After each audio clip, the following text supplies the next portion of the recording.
Là, je suis déjà en direct sur YouTube, c'est bon. Maintenant, Facebook. Voyons voir.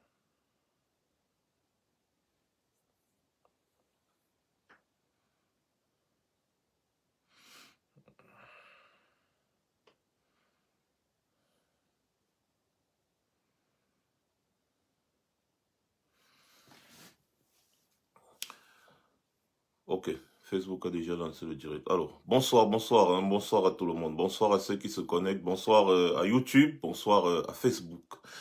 Alors, le temps qu'on prend pour partager comme d'habitude, hein, comme d'accoutumé, comme disent les longs crayons. Donc, on prend 2-3 minutes pour faire le maximum de partage possible. Ensuite, on revient directement dans le vif du sujet.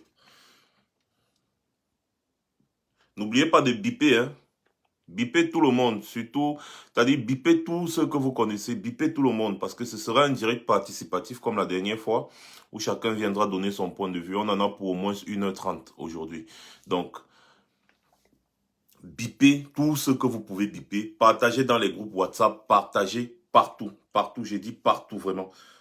Attendez, moi aussi je fais pareil, hein. Moi aussi je fais pareil, voilà.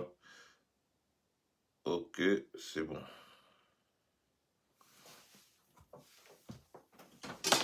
Voilà.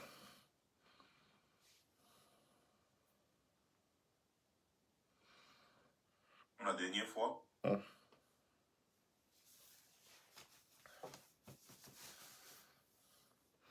ne va pas m'étonner si le live se coupe. Ça ne va pas m'étonner du tout, parce que de toute façon, c'est en train de se comporter là. Ça ne va pas m'étonner que ça se coupe. Alors, on partage, on envoie les cœurs massivement, on fait un maximum de partage, les gars. Maximum de partage. Vous savez, tous ceux qui se connectent sur ma page savent que je suis un radical. Moi, je ne suis pas dans les affaires de caresser la personne qui me tue. Je ne suis pas dans les affaires de caresser la personne qui torture mes frères, qui tue mes frères, qui tue mes sœurs. Je ne suis pas dans les affaires de caresser, dans le sens du poil, la dictature. Moi, je suis pour le renversement brutal de la dictature. Alors, si tu es une poule mouillée ou un poltron, ta place n'est pas ici sur ma page. Vous savez, il faudrait que les Africains apprennent à suivre la mouvance. Le monde avance. Et les puissants de ce monde, c'est ceux qui ont compris qu'il fallait la force. Oui, parce que l'équilibre de la terreur fait régner la paix. Oui, l'équilibre de la terreur fait régner la paix. Quand vous regardez sur cette planète, la chasse à l'armement, qui a la plus grosse armée, qui en a la plus grosse, c'est comme ça qu'on se fait respecter. La Chine s'est mise à travailler dans ce sens.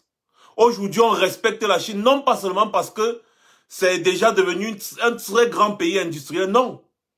Si la Chine était un grand pays industriel sans armée, la Chine ne serait pas une puissance mondiale aujourd'hui. La Chine a compris qu'il faut rivaliser avec les grandes puissances en s'armant. Quand vous regardez les États-Unis, la Russie, la France, tous ces gens-là, est-ce que le président de la Corée du Nord les gère? Il ne les gère pas parce que lui-même, il a l'armée et il a l'armement. C'est comme ça qu'il se fait respecter.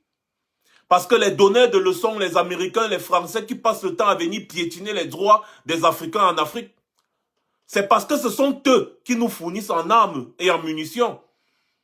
Ce sont eux qui nous donnent le veto. Ce sont eux qui nous disent comment on doit marcher. Ce sont eux qui installent les dictateurs à la tête de nos États parce que ces dictateurs doivent travailler pour eux. C'est leurs employés. Ils n'ont rien à foutre de nous. Voilà la raison pour laquelle nous sommes toujours la risée de la planète. Pourtant, la population la plus jeune et la plus dynamique. C'est parce que pendant des années, on a lavé le cerveau des Africains en leur disant que c'est mieux de lire la Bible. Parce que dans la Bible, Jésus a dit que quand on te gifle sur ta joue droite, tu dois tendre la joue gauche. Il faut aimer ton ennemi. Voilà les enseignements. Hein.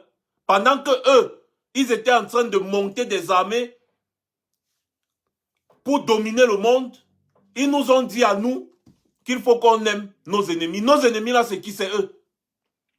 Il ne faut pas qu'on soit brutal, il ne faut pas qu'on soit des personnes brutales. Non, non, non, non, non. Nous devons aimer nos oppresseurs. Nous devons aimer nos ennemis. Non. Attention. Pour te faire respecter, mon cher ami, il faut pouvoir imposer l'équilibre de la terreur. Tout le monde domine l'Afrique aujourd'hui parce que l'Afrique n'a pas d'armée. L'Afrique n'a pas de bombes nucléaires. L'Afrique n'a rien. C'est la raison pour laquelle tu vois la Chine vient, elle impose sa loi. La Russie vient imposer sa loi. Ouais, c'est ça, il signale déjà. Je vous ai dit qu'on risque de couper le live ici parce que ça c'est trop bizarre. Mais on va continuer donc. C'était juste l'introduction, les gars. Partagez seulement, partagez, partagez. Envoyez les cœurs, vous partagez massivement. Le temps qu'on partage aussi, moi aussi je partage de mon côté. Un statut. Voilà. Donc, je reviens tout à l'heure. Hein, je suis en train de faire le partage. Vous voyez un peu. Je partage aussi rapidement et je reviens tout à l'heure. Que chacun qui est connecté là fasse au moins 10 partages. Si chaque personne qui est connectée fait 10 partages, ça va nous faire 3000 partages. On est OK. Donc, chacun d'entre vous là, si chacun d'entre vous fait 10 partages, ça fait 3000 et on est OK. Donc, attends, moi aussi, je suis en train de faire, je partage. Vous voyez, depuis là, je vous dis que je suis en train de partager. Moi aussi, je partage sur mes différents murs. Sur mes différentes pages, autant pour moi. Voilà.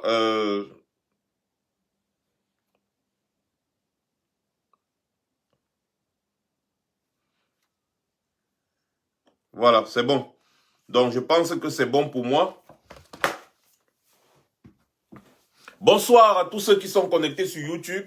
Bonsoir à tous ceux qui sont connectés sur Facebook, sur Max Seigneur officiel. Comme j'étais en train de dire à l'entame de mes propos tout à l'heure, ici c'est le mur des radicaux. Ici c'est le mur des personnes qui ont compris qu'on ne peut plus se laisser piétiner. On ne peut plus accepter de se faire piétiner par des personnes et accepter de caresser ces personnes. J'ai dit non. Je dis non, c'est terminé. L'Africain doit apprendre à se faire respecter. Maintenant, puisque nous parlons du Cameroun, parlons donc du Cameroun. Je vais vous dire quelque chose de très simple. Et vous savez, je laisse toujours la possibilité de me contredire. C'est très important. Le chassement d'une dictature commence d'abord par le renversement de la dictature. Les choses qu'on va dire que, et après, qu'est-ce qu'on va faire, et après, ceci est monté, et après, ça c'est après. Ça, c'est après. Et c'est normalement là où les politiques prennent les choses en main. Personne n'a jamais dit, ici là, que les politiques n'allaient pas prendre les choses en main. Non. C'est là où les politiques maintenant jouent leur rôle. Et c'est par rapport à leur force qu'on parvient à reconstruire le pays. Mais la première des choses, lorsqu'on veut lutter, quand on combat, la première des choses, la toute première des choses, c'est de renverser la dictature. Quand tu veux faire un voyage de 10 000 km, de 100 000 km, tu commences d'abord par marquer un pas. C'est-à-dire, tu vas d'abord... Tout voyage commence toujours par un pas. Tu ne peux pas voyager si tu ne marques pas un pas. C'est comme ça que ça commence.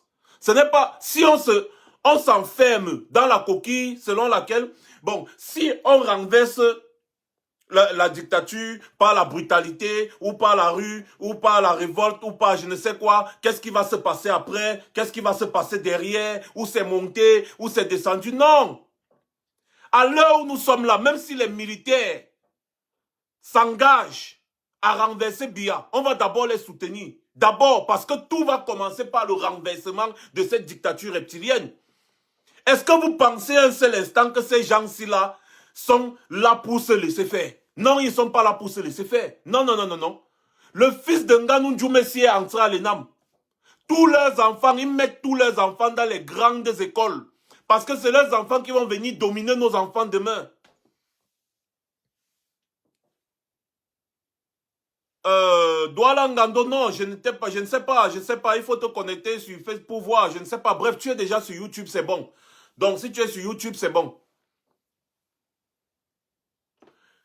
Nganou Djoumessi, celui qui construit les routes les plus chères de la planète au Cameroun, mais qu'on ne voit jamais là. Il a mis ses enfants, son enfant à l'ENA, mais son enfant aussi s'appelle Nganou Djoumessi. N'est-ce pas? Pendant que nous on est là, on va bavarder, on va les caresser, on va attendre. Est-ce que vous pensez un seul instant? Sachez que chaque fois, chaque jour qui passe, la dictature se solidifie. Chaque jour qui passe. C'est comme la guerre qui se passe actuellement en Amazonie. Chaque jour qui passe, la guerre là devient nuisible pour le pays. Pourquoi? Eh bien parce qu'il y a un cercle de vengeance infernale qui a déjà été créé. C'est-à-dire, imaginez aujourd'hui, vous voyez des enfants, des gars de 20 ans, 18 ans, qui sont armés, lourdement armés. Il y a de cela 5 ans, quand la crise a commencé, les gars là avaient quel âge? Ils avaient 15 ans, ils avaient 14 ans. D'autres avaient 10 ans. Certains d'entre eux ont vu leurs parents se faire tuer. Certains d'entre eux ont vu leurs grands frères se faire tuer. Aujourd'hui, 5 ans plus tard, ce sont ces enfants-là qui portent les armes. À l'époque, c'était des écoliers, des élèves et d'autres même des étudiants. Aujourd'hui, ce sont ces enfants-là qui portent les armes. Ça veut dire que chaque jour qui passe, n'est-ce pas, ça devient, c'est un cercle infernal, un cercle vicieux. Tu as tué mon père, je vais tout faire pour... L'armée camerounaise a tué ma famille.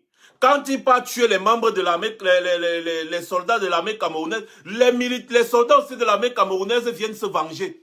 Oh, ils ont tué notre collègue. Allez, on va partir se venger dans tel village. Les gars partent dans le village, ils brûlent. Ils tuent encore d'autres personnes. Maintenant aussi, les familles de ces personnes qu'on a brûlées et tuées là, vont encore dire que, ok, comme c'est comme ça, nous aussi, on va tuer les militaires. Et c'est comme ça que ça se passe. Et plus ça dure, plus ça devient infernal. Plus ça dure, plus ça devient infernal. C'est comme ça. Il faut mettre fin à ça. Dites-vous que la première des choses que nous allons résoudre, si nous réussissons à renverser le dictateur, c'est de mettre fin à la guerre, parce que c'est ça qui est primordial. La guerre qui est en train de frapper le nord-ouest et le sud-ouest de notre pays là, il faut mettre fin à ça le plus rapidement possible, parce que chaque jour qui passe, ça devient presque impossible. Ça doit être notre priorité. Et pour que cette guerre soit résolue, il faut renverser le régime Biya. Quel que soit ce qui se passe derrière, il faut renverser le régime Biya. La révolte, la révolution commence toujours par là. Quelqu'un se révolte, comme on a vu en Tunisie. Le gars s'est immolé. Et c'est comme ça que la révolution est partie. Le printemps arabe est parti de là, d'une simple révolte. C'est comme ça. On ne peut pas se mettre à dire qu'on va penser... voilà, bon, si on renverse Biya maintenant brutalement, qu'est-ce qui va se passer après? Qu'est-ce qui va se passer après? Nous, on n'est pas là pour penser à ça. Quand le peuple a soif de changement, il se lève d'abord pour ce changement-là. Le reste, là, on va voir après.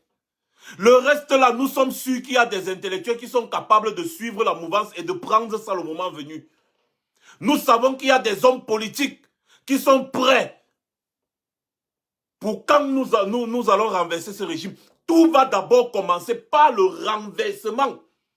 On ne peut effectuer aucun changement au Cameroun si on ne renverse pas le régime de Yaoundé. Et le régime de Yaoundé vous a démontré à suffisance qu'ils ne sont pas prêts à lâcher le pouvoir. Si on part aux urnes, les gars vont toujours faire exactement la même chose parce qu'ils ne savent rien faire d'autre. Tu ne vas pas demander à un aveugle de lire avec ses yeux. Tu ne vas pas demander à un aveugle de lire avec ses yeux. Dire qu'on attend les urnes contre le régime Biya, les élections que c'est le régime Biya lui-même qui va organiser pour le renverser. Mais c'est comme si on demande à un aveugle de lire avec les yeux. L'aveugle, lui, il a sa façon de lire. Il lit avec les mains. Et c'est comme ça que le régime Biya est. Il ne sait rien faire d'autre. C'est un régime de brigands, de malhonnêtes, de bandits, de braqueurs, de tous les mots que vous pouvez imaginer. Si quelqu'un est normal, je prends déjà le premier exemple. Je commence par Brenda Biya. Si quelqu'un est normal, si Paul Biya est encore normal ou je ne sais pas, vous-même imaginez un peu. comment est-ce que ce monsieur, président, depuis 39 ans, il entame sa 40e année, normalement, selon les chiffres. Président d'un pays pauvre et très endetté. Je vous rappelle qu'on est en train de lancer un emprunt obligataire de 10 milliards. Donc, nous sommes arrivés à un niveau là où on commande 10 milliards. Et pourtant, pendant ce temps, chaque mois, on paye des commissions et autres à hauteur de 172 milliards dans ce même pays. Hein. Donc, nous sommes en train de vouloir demander un 10 milliards pour rembourser les intérêts d'une dette qu'on avait contractée et qu'on n'a pas remboursée. Bref, ça c'est un autre sujet. Donc, nous sommes en train de demander là, c'est-à-dire nous sommes pauvres. Un pays pauvre et très endetté qui ne produit presque rien. Le président de ce pays-là, appelé Cameroun, loge sa fille dans l'un des hôtels les plus chers de la planète. En Occident, c'est même pas dans notre pays, hein. Non, non. C'est en Occident, en Suisse, à Genève, le paradis des dictateurs. Il loge sa fille à l'hôtel intercontinental. Il paye au minimum, je ne sais pas, peut-être même la chambre de sa fille doit coûter un 2000 francs suisses comme ça par nuit. Hein. 2000 francs suisses comme ça, hein, disons 2000 euros par nuit. 2000 euros, c'est 1 million et poussière. Hein. 2000 euros, c'est 1 million et poussière chaque nuit. Et sa fille est ici, là, depuis des mois et des mois. Imaginez l'argent seulement pour payer la suite, la chambre d'hôtel de sa fille à l'hôtel intercontinental. Dites-moi, ça pouvait acheter combien de couveuses au Cameroun? Ça pouvait acheter combien de couveuses? Faites le calcul. Une seule nuit à l'hôtel intercontinental, si une couveuse coûte 500 euros, une nuit de Brenda Bia à l'hôtel intercontinental, c'est 4 couveuses. Et Brenda Bia a déjà fait au moins 100 jours. Au moins 100 jours. Donc, vous faites 4 couveuses fois 100. Donc, on en a au moins 400 couveuses qui sont en train de partir dans le paiement des chambres d'hôtel. Un pays pauvre très endetté. Le président d'un pays pauvre très endetté, voilà son comportement. Voilà son comportement. Vous vous attendez à quoi de ce genre de personne? C'est quelqu'un qui est constructif? C'est quelqu'un qui pense à construire là? Est-ce que c'est quelqu'un qui réfléchit dans le sens de construire? Quelqu'un qui réfléchit dans le sens de construire ne peut pas se comporter de la sorte. Impossible. Impossible. Quelqu'un qui réfléchit dans le sens de construire a une autre vision. Un pays pauvre et très endetté où on manque même la couveuse dans l'hôpital. Je me rappelle toujours à chaque fois que je parle de couveuse de cette jeune Sama qui a perdu ses enfants un à un. J'ai dit un à un. Donc le premier meurt. Quelques heures après le deuxième meurt. Quelques heures après le troisième meurt. Quelques heures après le quatrième meurt. Elle a accouché les quadruplés. 4 enfants, les quadruplés. Elle en a accouché 4.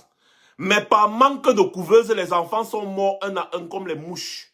Par manque de couveuse, il n'y en avait pas. Dans tout Yaoundé, il n'y avait pas de couveuse.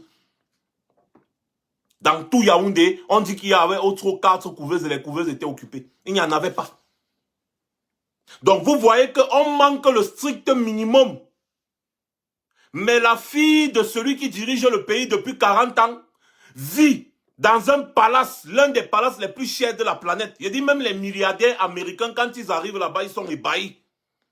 Elle vit là-bas depuis des mois. C'est lui qui paye. Parce qu'elle ne travaille pas. C'est l'argent du contribuable camerounais. Paul Biya n'a jamais rien fait de sa vie, à part travailler dans l'administration. Donc, il n'est pas censé être un milliardaire. Et si Paul Biya s'est lancé dans les affaires, ça veut dire qu'il y a eu un conflit d'intérêts à un moment donné.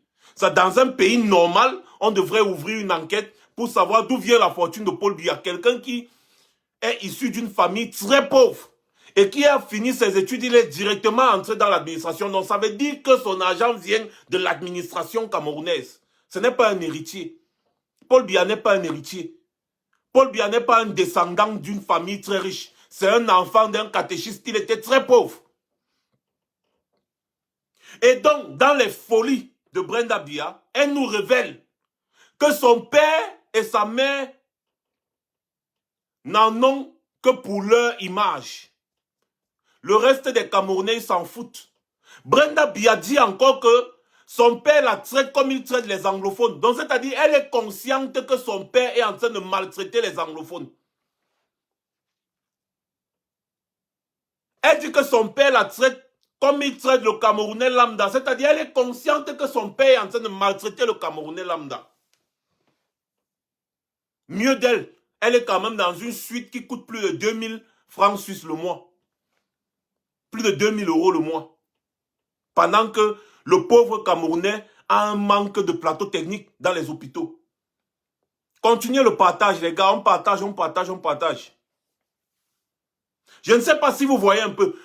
La question qui se pose à l'issue de cette analyse, c'est que qu'est-ce que vous pouvez attendre de positif venant des gens qui réfléchissent de la sorte? Dites-moi vous-même. Qu'est-ce que vous pouvez attendre de positif venant de... Ça, c'est le genre de personnes avec qui on ne discute pas. D'ailleurs, Paul Biya n'a jamais discuté avec quelqu'un. Paul Biya ne connaît rien d'autre que la violence. C'est le seul langage qu'il comprend. Paul Biya avait cédé dans les années 90-92 à cause des villes mortes qui avaient mis 1 an. 1 an. Le gars a dit que mais ça n'allait plus. Donc parce que le problème c'est que si il faisait n'importe quoi, les gars avaient tout bloqué. Ils avaient bloqué le pays ne fonctionnait plus. Le gars était obligé de convoquer la tripartite, machin, machin, machin. Il les a bernés. Il les a bernés. Quand les décisions qui ont été prises, une nouvelle constitution, machin, la constitution a été adoptée, je crois, en 97, si je ne me trompe pas, où on disait que c'est 2 mandats. Donc, on avait effacé le fait qu'il a pris le pouvoir en 82. Jusqu'en 97, on avait dit non, il n'y a pas de problème. Tu vas faire les prochaines élections et après, tu fais l'autre élection et c'est bon. C'est 2 mandats. Il a dit, ok, il n'y a pas de problème. 2 mandats, non, il n'y a pas de problème. Donc, il devait se représenter en 2004 et en 2011, c'était bon. Donc, il devait se représenter 97, 2004, les 2 mandats. Et le mandat de 2004, s'il gagnait, devait finir en 2011, puisque c'est 7 ans. Et après, c'était bon. Il a dit non, il n'y a pas de problème. Il n'y a pas de problème, vraiment, il n'y a pas de problème.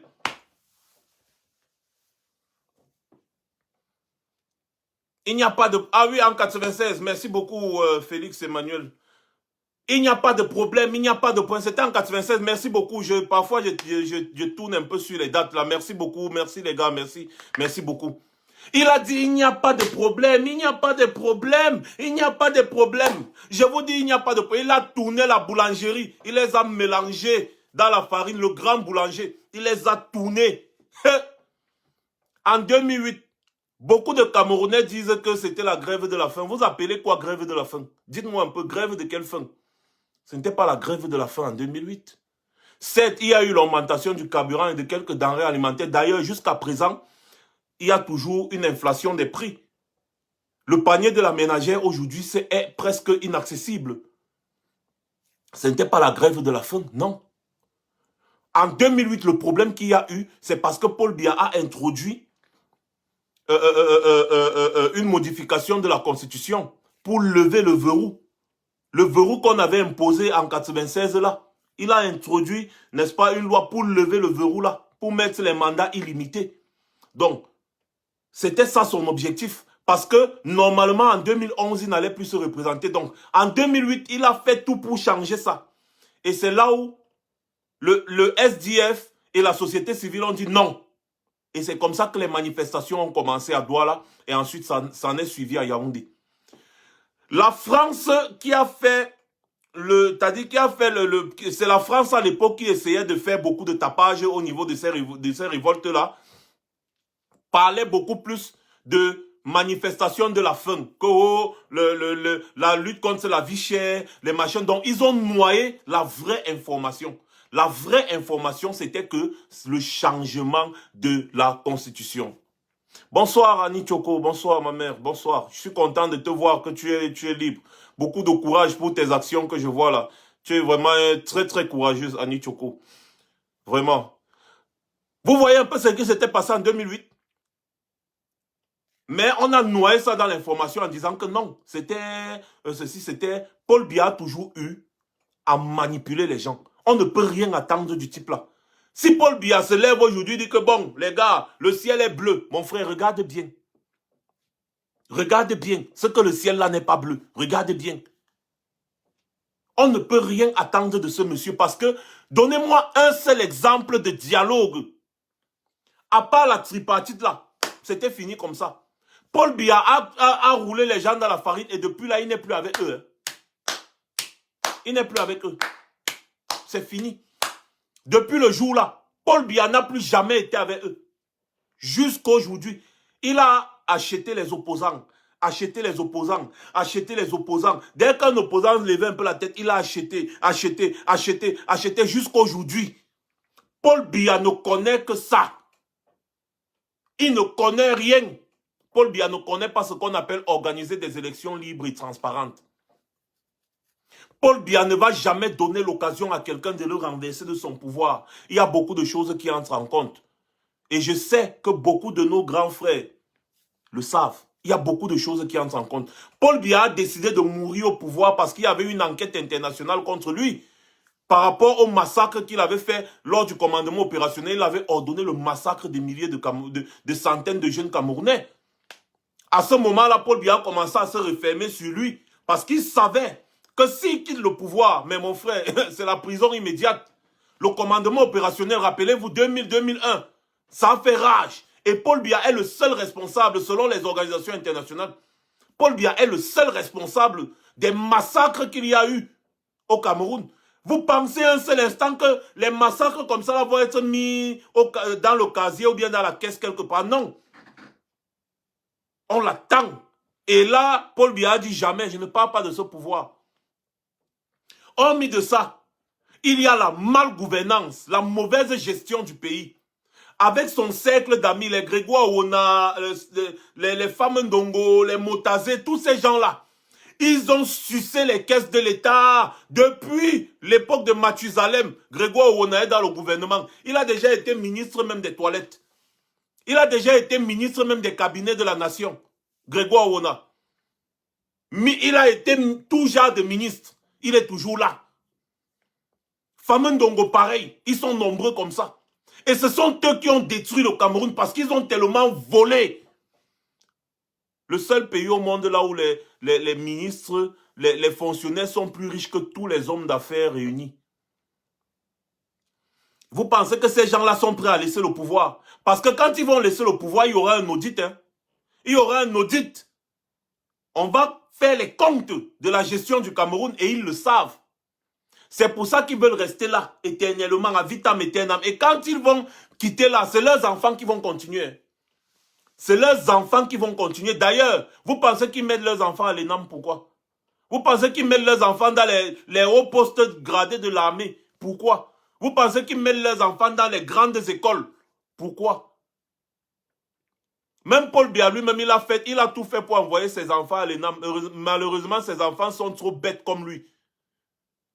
Parce que les gars veulent la régénération, ils veulent essayer de renouveler un peu les organes dirigeants.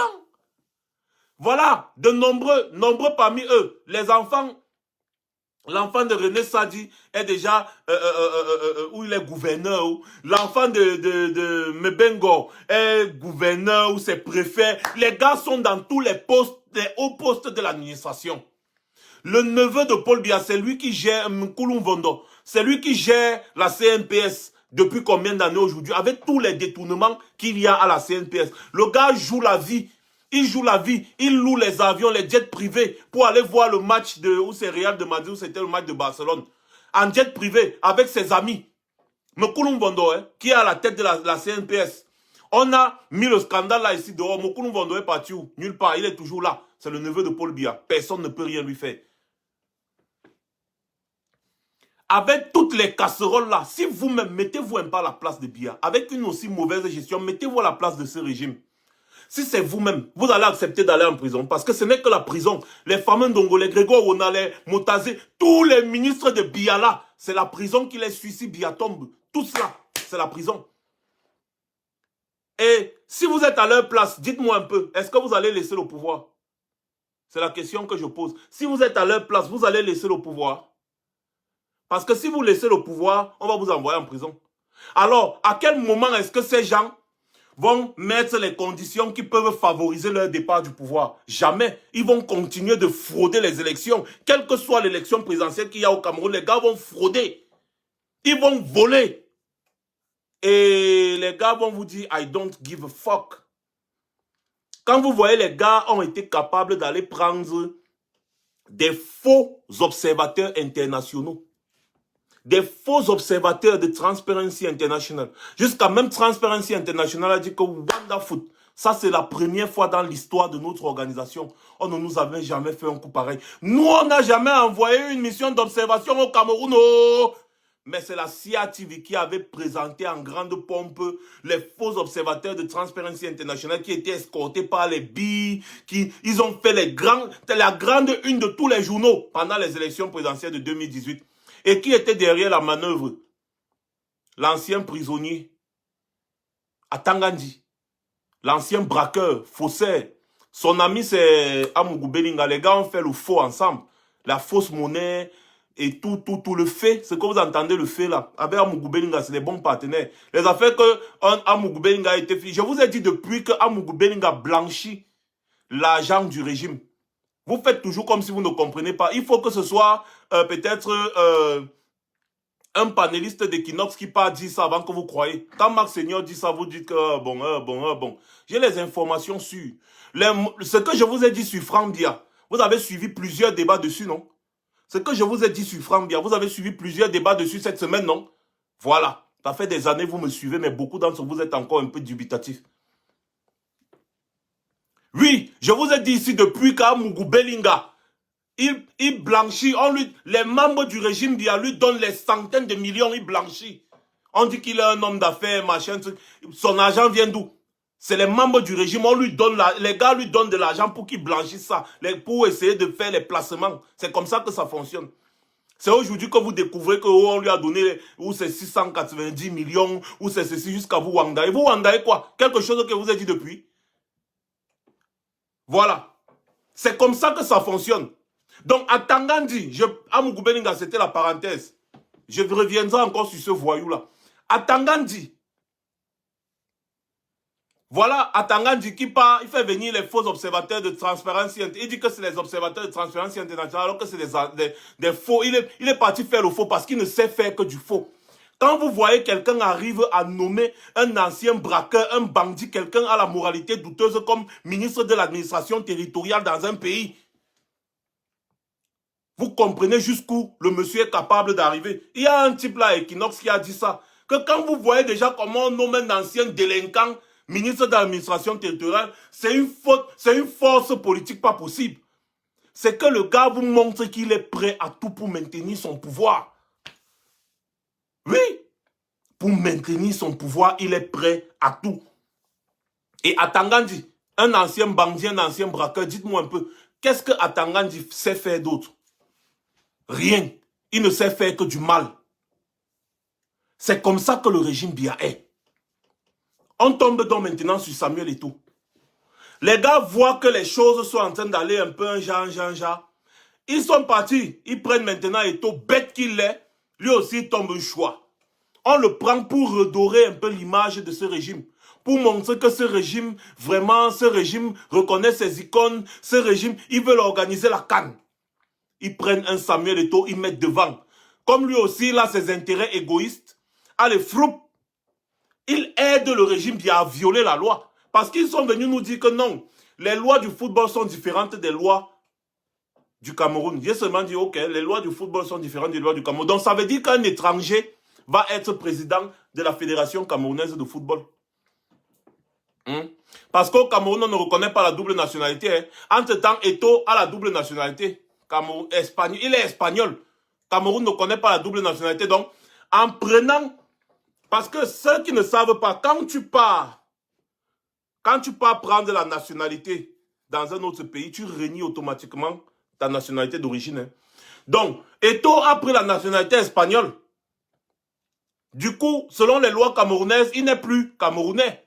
Normalement, ils sont venus nous dire que c'est la nationalité du football. D'accord, c'est la nationalité du football. Mais voilà donc quelqu'un qui a la nationalité du football étrangère qui va venir gérer le football camerounais. Vous voyez comment il y a les nuances à gauche, à droite, il y a les nuances un peu de partout. Donc, ils sont partis prendre le connard, ils viennent le mettre devant pour vanter une canne qu'ils vont jouer sur le sang des Camerounais. Je passe par là d'abord un message à tous les footballeurs qui vont venir participer à cette canne-là. Sachez que vous venez courir sur le sang des Camerounais. Sachez que vous venez courir sur le sang des Camerounais. Sachez que cette canne a été organisée au détriment du sang des Camerounais. Et donc, comme j'étais en train de dire, Samuel Eto'o, l'ombudsman, il se prête au jeu parce que lui aussi, il a les ambitions. Il veut être président de l'Africafoot. Il veut arranger le football camerounais. Mba, tu fais comment pour arranger le football camerounais qui est dirigé depuis Etoudi? Nous savons tous que le football camerounais est dirigé par la politique camerounaise. Tu vas faire comment pour organiser ce football camerounais-là? Quand tu étais capitaine, tu n'as pas pu organiser l'équipe nationale. C'est tout le football entier que tu vas pouvoir organiser. Je te souhaite bonne chance. Mais sache que quand tu joues dans l'eau avec les crocodiles, quand ils ont faim, ils vont te tuer. Parfois, quand ils n'ont même pas faim, ils vont d'abord te tuer. Ils vont te tuer, ils vont te garder. C'est comme ça que ça fonctionne. Votre football que vous voulez jouer, Samuel Eto'o, toi qui participes à cette mascarade, est-ce que tu t'es posé la question de savoir dans quelles conditions est-ce que nos frères sont dans le nord-ouest et le sud-ouest? Non, tout ce qui t'intéresse, ce sont tes intérêts. Tu vas très mal finir. Donc quand vous voyez des politiciens comme ça là, qui sont capables de manipuler X, manipuler Y pour se faire voir, vous pensez que ces gens-là sont prêts à laisser le pouvoir? Quand on parle du pouvoir là, Ngongo est toujours là, non? Ngongo est toujours là. Alors qu'on a exposé un scandale ici de la CAN, où ils ont détourné plus de 3 000 milliards. Il y a des documents qui attestent que Ngongo a donné des marchés de gré à gré. Donc il appelle sa copine, il donne le marché, il appelle son frère, il donne le marché, il appelle tel, il donne le marché. Sur, je crois, je ne sais pas où c'était 54 marchés, il a donné 50 de gré à gré. Donc il donne les marchés à qui il veut, avec l'argent du contribuable camerounais. Il fait ça pourquoi? Parce qu'il sait qu'il est intouchable. Personne ne peut lui parler. Il est intouchable. Et vous pensez que Ngongo là, il est prêt à laisser? Avec le scandale seulement de la CAN, c'est les détournements là. Si Ngongo est démis de ses fonctions aujourd'hui, vous connaissez la suite, non? C'est la prison. Est-ce que vous pensez qu'il est prêt à laisser? Il n'est pas prêt à laisser. Ils ne sont pas prêts à laisser. Paul Biya, il y a tellement de scandales sur la tête de Paul Biya que lui-même, il n'est pas prêt à laisser. Beaucoup me disent que mais qu'est-ce que Nganamouit vient faire là-dedans? Mais je vais vous dire, pour que ces gens envoient Nganamouit en prison comme ils ont envoyé Shakiro là, c'est compliqué. Parce que Nganamouit est dans le secret. Nganamouit est dans le secret. Et donc, si ces gens envoient Nganamouit en prison, beaucoup de secrets seront dehors.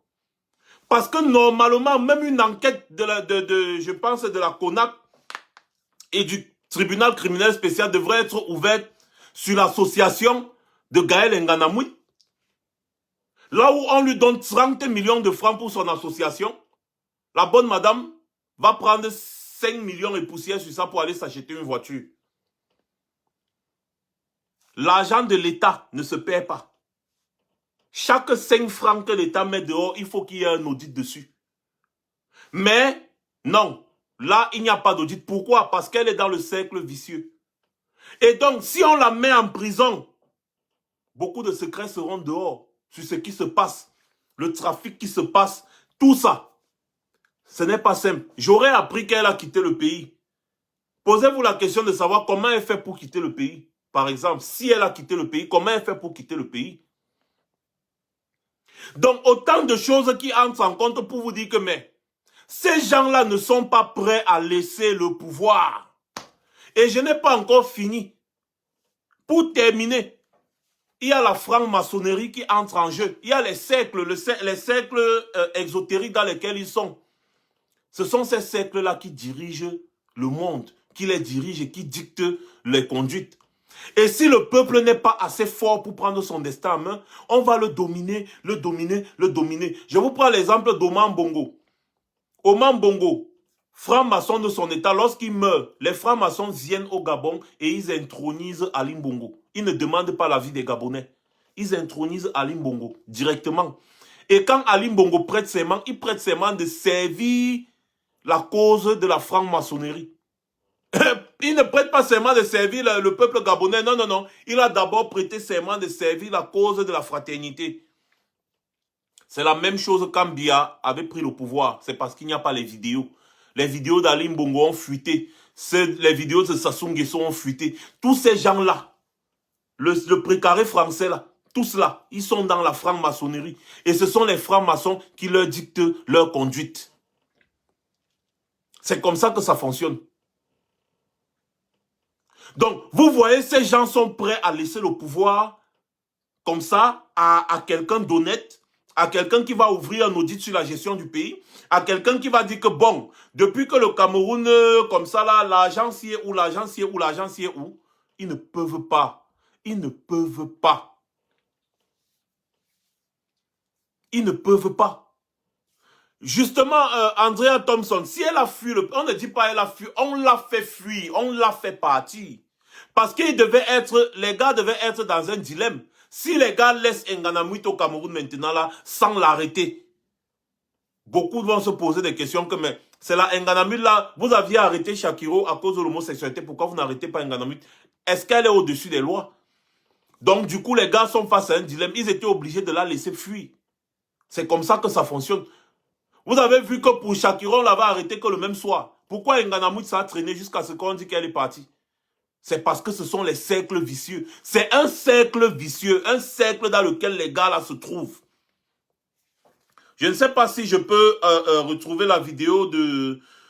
c'est juste un exemple que je veux vous montrer. Hein.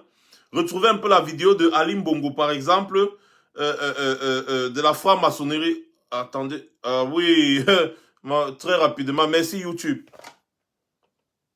Suivez un peu ça.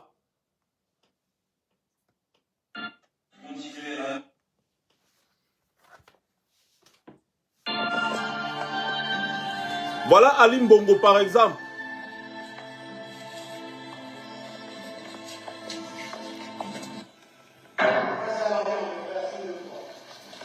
Fortifie-le de ta puissance, afin qu'il puisse, soutenu par la soumission et l'affection de ses frères, continuer à œuvrer pour le bien de l'ordre, ainsi que pour l'honneur et la gloire de ton Saint-Nom. D'ajouter que l'univers mène des armes de constance pour remplir cette obligation solennelle que je prends comme grand maître de la Grande Loge du Gabon.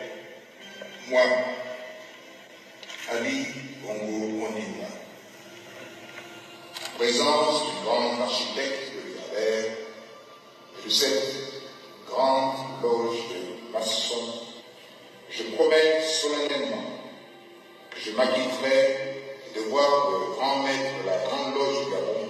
Dans cette haute fonction, je ferai tout ce qui est en mon pouvoir pour servir les intérêts de la franc-maçonnerie régulière en général et de cette grande loge en particulier. Je m'arrête jusque-là. Je ne veux pas... Je m'arrête jusque-là. Je ne veux pas suivre jusqu'à la fin. Vous avez compris là où il a prêté serment et pourquoi il a prêté serment, non? Et en faveur de qui, non? C'est la même chose avec Paul Biya. Et pendant cette cérémonie-ci, il y avait beaucoup de barons du régime de Yaoundé. Pendant cette cérémonie. Et même Ahmed Bakayoko de la Côte d'Ivoire, ils étaient nombreux. Ils étaient nombreux. C'est la même loge. C'est la même secte. Et la première des choses chez eux, c'est de servir d'abord leur grand maître. Alors dites-moi par quelle alchimie est-ce que ces gens seront prêts à ouvrir le jeu équitablement? Ils ne peuvent pas ouvrir le jeu électoral équitablement. Ça n'existe pas. Ça n'existe pas chez eux. Dans leur tête, ça n'existe pas, ça ne se fait pas. Ils ne peuvent pas ouvrir le jeu équitable parce qu'ils savent qu'ils n'ont pas la légitimité populaire. Ils le savent. Ils n'ont pas la légitimité populaire. Alors quelqu'un qui sait qu'il n'a pas la légitimité populaire va partir mettre les conditions en place où il peut quitter du pouvoir. Je parle de la cérémonie d'initiation, Martin Dongayebe, justement, je parle de sa cérémonie d'initiation. D'abord, parce que c'est d'abord par là qu'il est passé, avant de prêter serment. Il est d'abord passé par là, avant de prêter serment en tant que président de la République. Et la première des choses, c'est qu'il va d'abord servir la franc-maçonnerie. C'est la même chose avec Biya. Et tout le régime Biya au Cameroun, Sassou Nguesso, tous ces gens-là, c'est pareil. Il faut une lutte acharnée contre ces gens pour pouvoir libérer notre pays. Attendez, je mets le numéro pour les appels.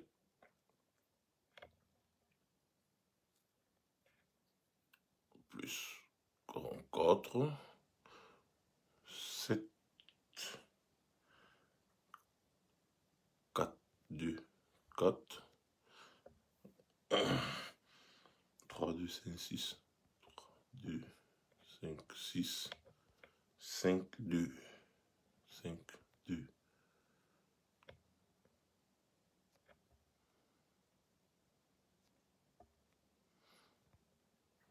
Je suis juste ici en train de vous démontrer le pourquoi du comment ces gens ne peuvent pas ouvrir le jeu électoral.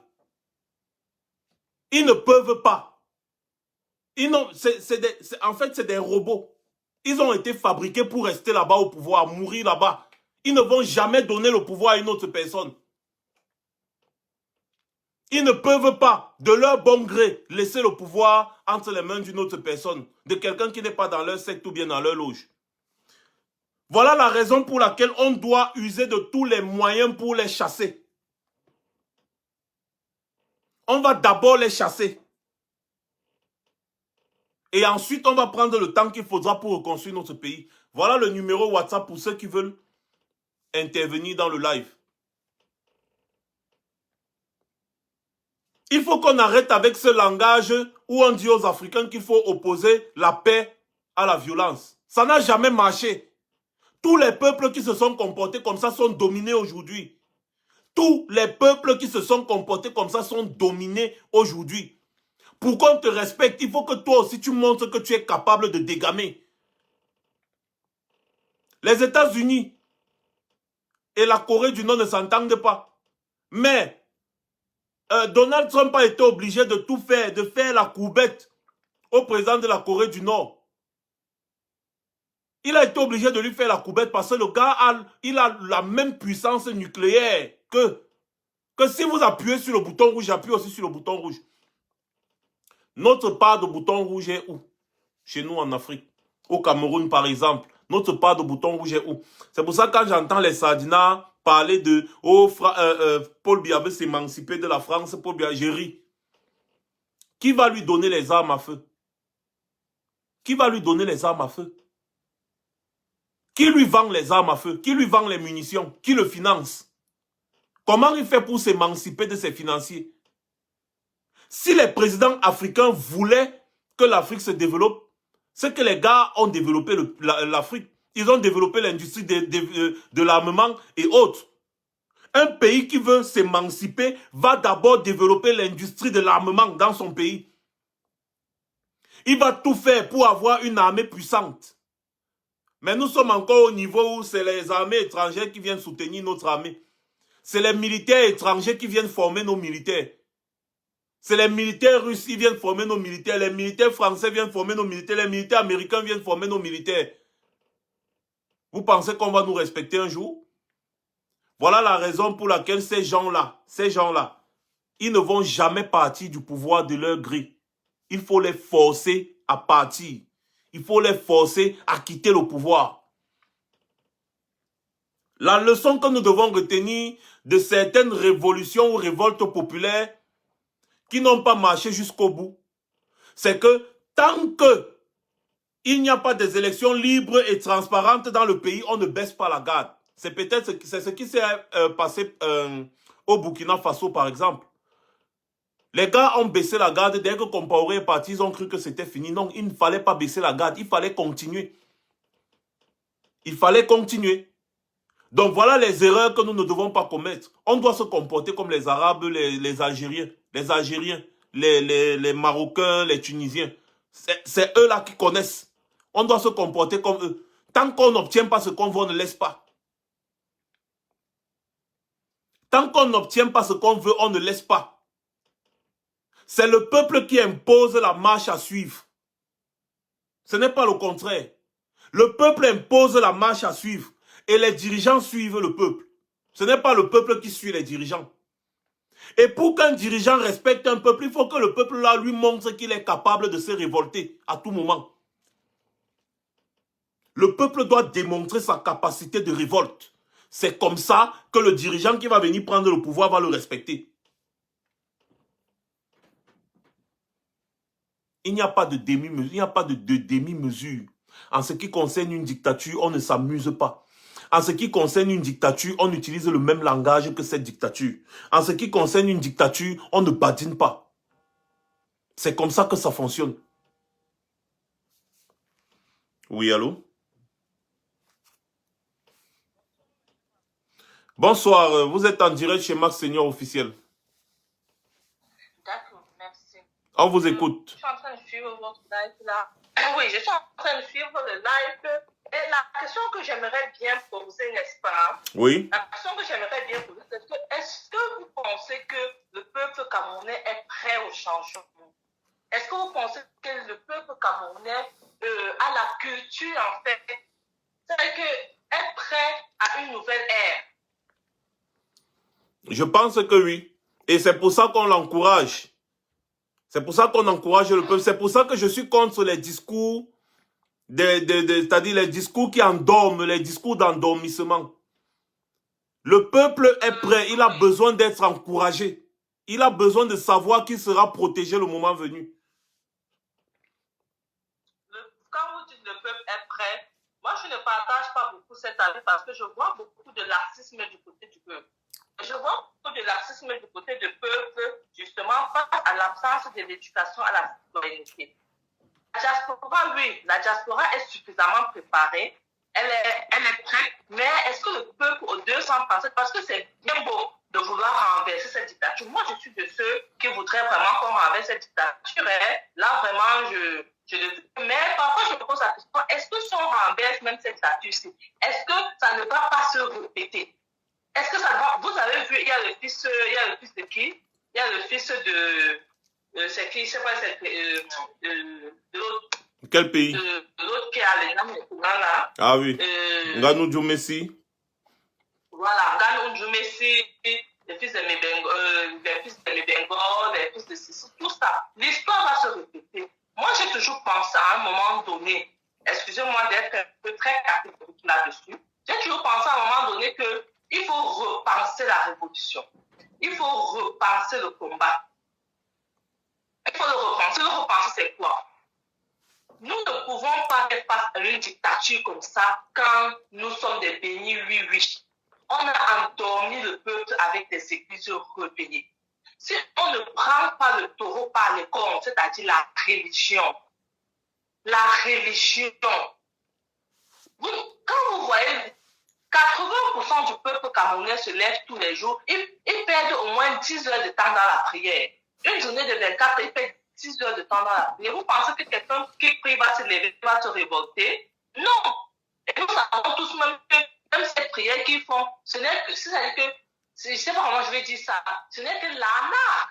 Ce n'est que l'arnaque, que ce soit même le christianisme ou bien l'islam, vraiment, ceux qui sont de cette religion, vraiment, excusez-moi, mais à un moment donné, il faut qu'on se dise des vérités. Si ces blancs sont venus nous coloniser, ils ne nous ont pas donné la bonne nourriture, les bons vêtements, ce n'est pas la bonne religion qu'ils nous ont donnée. La religion là nous permet de nous endormir, ça nous endort et les autres ne font que nous piller davantage. On dit que non, il faut laisser, Dieu va pardonner, on te chiffre, montre l'autre chiffre. Donc je pense que déjà, déjà le combat qu'on mène, c'est déjà très bien. Le combat qu'on mène, c'est déjà très bien, mais je pense qu'il faut passer à la vitesse supérieure. Il faut que tous ceux qui ont l'esprit des religions, là, qu'on sorte tout ça dans leur tête. Parce que c'est avec ça qui nous tient.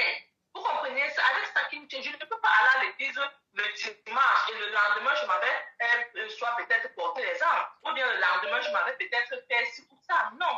Mais pendant ce temps, eux, au sommet, qu'est-ce qu'ils font? Ils favorisent même l'entrée de n'importe quelle église dans le pays. Ils savent que ça va endormir le bas peuple. Et entre-temps, eux, qu'ils ont déjà compris. Vous allez voir qu'il y a ces gens-là vraiment qui, c'est ça vraiment, je vais dire ça, qui est vraiment chrétien. Le christianisme, la religion que nous prions, l'islam que nous prions, ça nous a déjà amené où? Ça a déjà résolu quel problème? Nous sommes des Africains, disons-nous des vérités. Ça a déjà résolu quel problème, mes frères? Dites-nous un peu. Chacun dit que non, je suis chrétien, mais quand ça rentre lui, il rentre pas à l'église et un peu faire ce qu'il a à faire. Donc je pense que la révolution, on doit la repasser.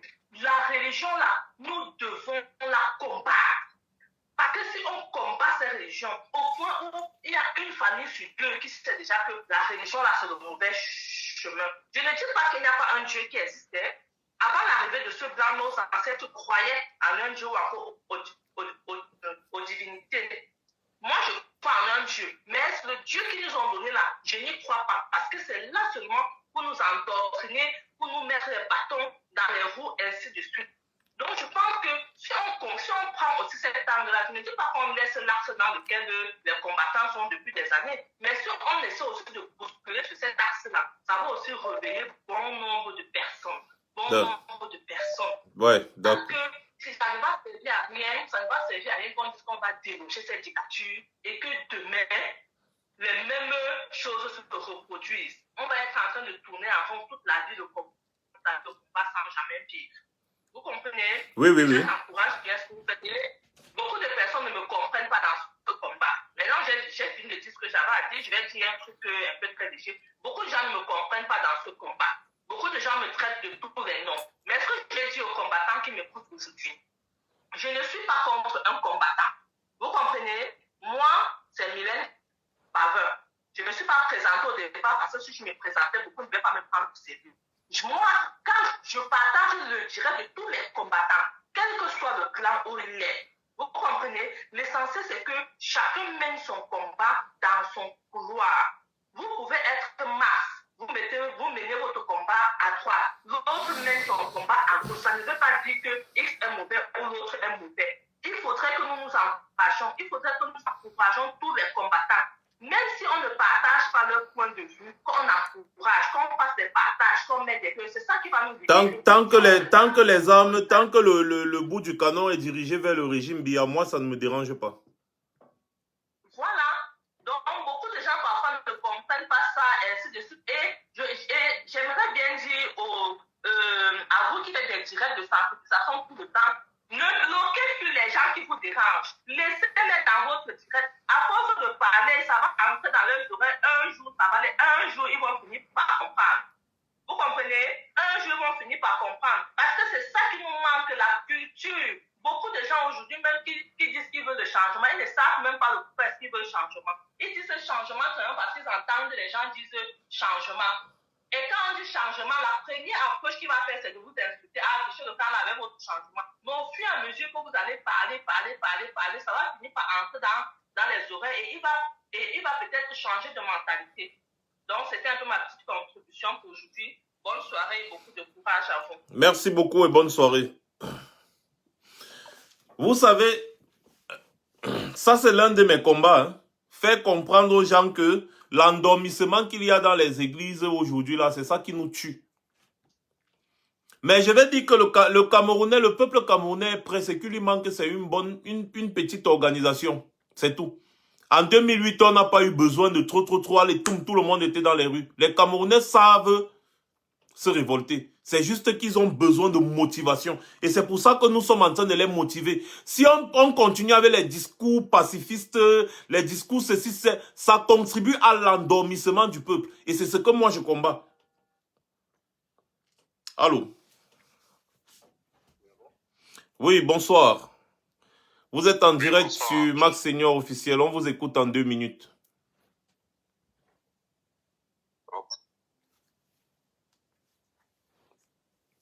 Allô? Oui, on vous écoute en 2 minutes. Attendez, je vais juste fermer. Oui, vous devez baisser tout le volume du direct de votre côté. Voilà, c'est fait. D'accord. Oui, en fait, bonsoir à Marsa.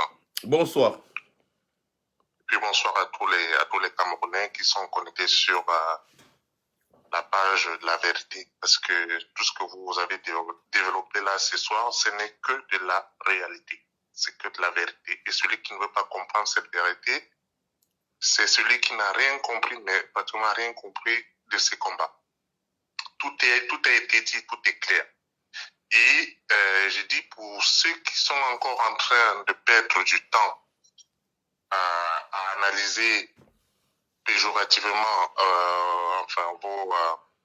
vos stratégies aujourd'hui, ce sont des gens qui ont un autre agenda.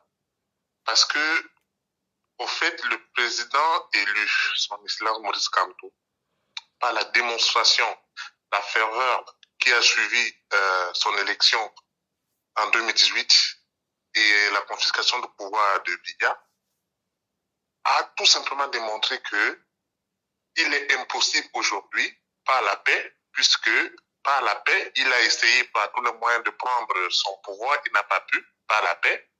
Et nous sommes encore aujourd'hui par la paix. Et on voit que ce gouvernement, tant qu'il est en place, tel qu'il est en place, avec ce que vous avez démontré tout à l'heure, la défaillance totale, mais à tous les niveaux.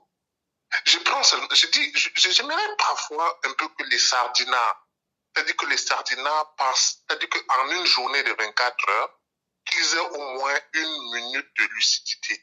C'est-à-dire qu'en 24 heures, qu'ils arrivent à trouver seulement une minute, c'est-à-dire qu'une minute sur 24 heures, c'est pas trop leur demander une minute de lucidité. C'est-à-dire que quand Aïdjo partait, Aïdjo a laissé le chemin de fer qui partait de Ngaoundéré à Douala, de Douala en Konsamba, de Konsamba à Kumba. Il y avait même une connexion entre Ngoumou et Mbalmayo. Paul Biya est venu. Au lieu de continuer, c'est-à-dire que de rallonger le chemin de fer, par exemple, de Douala, par exemple, à Baminda, ou alors peut-être même de Yaoundé à Samelimba, chez lui, dans son propre village en Bomeka. Le type est venu. Il a dit à Aïdjo que, mais toi, tu es fou. Qui t'a dit que tes Camerounais méritent le train? Ils vont marcher à pied. Il faut qu'ils marchent à pied, il faut qu'ils souffrent. Donc, il est venu, il a commencé à couper les lignes de chemin de fer. Il a commencé à les couper. Donc, par exemple, Douala Koksamba n'existe plus. Douala Kumba n'existe plus. Et Yaoundé Mbalmayo n'existe plus. Voilà le travail de Biya. Voilà le travail de Biya. Et ces gens-là sont, c'est-à-dire qu'ils sont assis sur un marbre, un bougique avec tous les scandales, tout l'argent. Tu as tout dit. C'est-à-dire que celui qui ne veut pas comprendre que c'est encore une chimère, ça reste une chimère de dire que le changement dans la paix. C'est une chimère. C'est-à-dire qu'il faut que vous restiez là pendant 50 ans à attendre votre changement dans la paix. Si Dieu lui-même, Jésus ne descend pas avec son armée Samson, ou Saint-Michel Archange, pour venir renverser ce gouvernement, si ce n'est que pour votre paix là, vous allez moisir là comme le pain sec, comme le pain sec, ou même, je dis même le pain sec, le Mintumba de Bassa là, vous allez moisir comme le Mintumba de Bassa. Donc, pour dire que les Camerounais doivent te suivre. Les Camerounais doivent écouter tes conseils parce que tu es logique. Oui, tout le monde, nous tous, nous avons cru à un changement dans la paix. Nous avons cru. Mais à un moment donné, il faut faire des analyses. Il faut regarder la situation en face. Ces gens-là sont imbougiques. Et ce que tu as encore dit tout à l'heure, qui est vraiment une réalité, c'est que à l'Assemblée nationale, allez voir, tous les grands postes à l'Assemblée nationale, il n'y a que des enfants de Kaba Yege Djibril. Tous les enfants de Kaba Yege Djibril travaillent à l'Assemblée nationale. Voilà, il a cimenté sa place là-bas. Là-bas, donc quand il ne sera plus là, c'est son fils qui va le remplacer. Donc, c'est-à-dire que le Cameroun est un gâteau qui est entre les mains d'une clique de personnes qui sont en train de se renouveler. Zemenka là-bas, le général Zemenka, ses enfants sont dans l'armée, ils vont le remplacer. C'est-à-dire que le peuple, c'est-à-dire que ceux qui sont à l'écart aujourd'hui, vous allez demeurer comme ça si vous ne faites rien. Et pourtant, nous sommes nombreux. C'est-à-dire le rapport de force est à notre faveur. Le rapport de force est à notre faveur. Mais les gens sont encore là en train de nous perdre le temps à nous raconter des histoires, machin et tout ça là. Non. Regardez, ces régimes-là, ils montrent les gros bras, ils moussent comme le tapioca, mais en réalité, il n'y a rien là-dedans. En réalité, il n'y a rien là, parce que même les militaires qui sont là-dedans, eux-mêmes, ils ne sont pas convaincus qu'ils sont là pour une bonne cause. Ils sont convaincus qu'ils sont on est en train de les utiliser. C'est pour ça que vous voyez même là-bas, à Bamenda, quand on les envoie là-bas, la plupart fuient. C'est vrai qu'il y a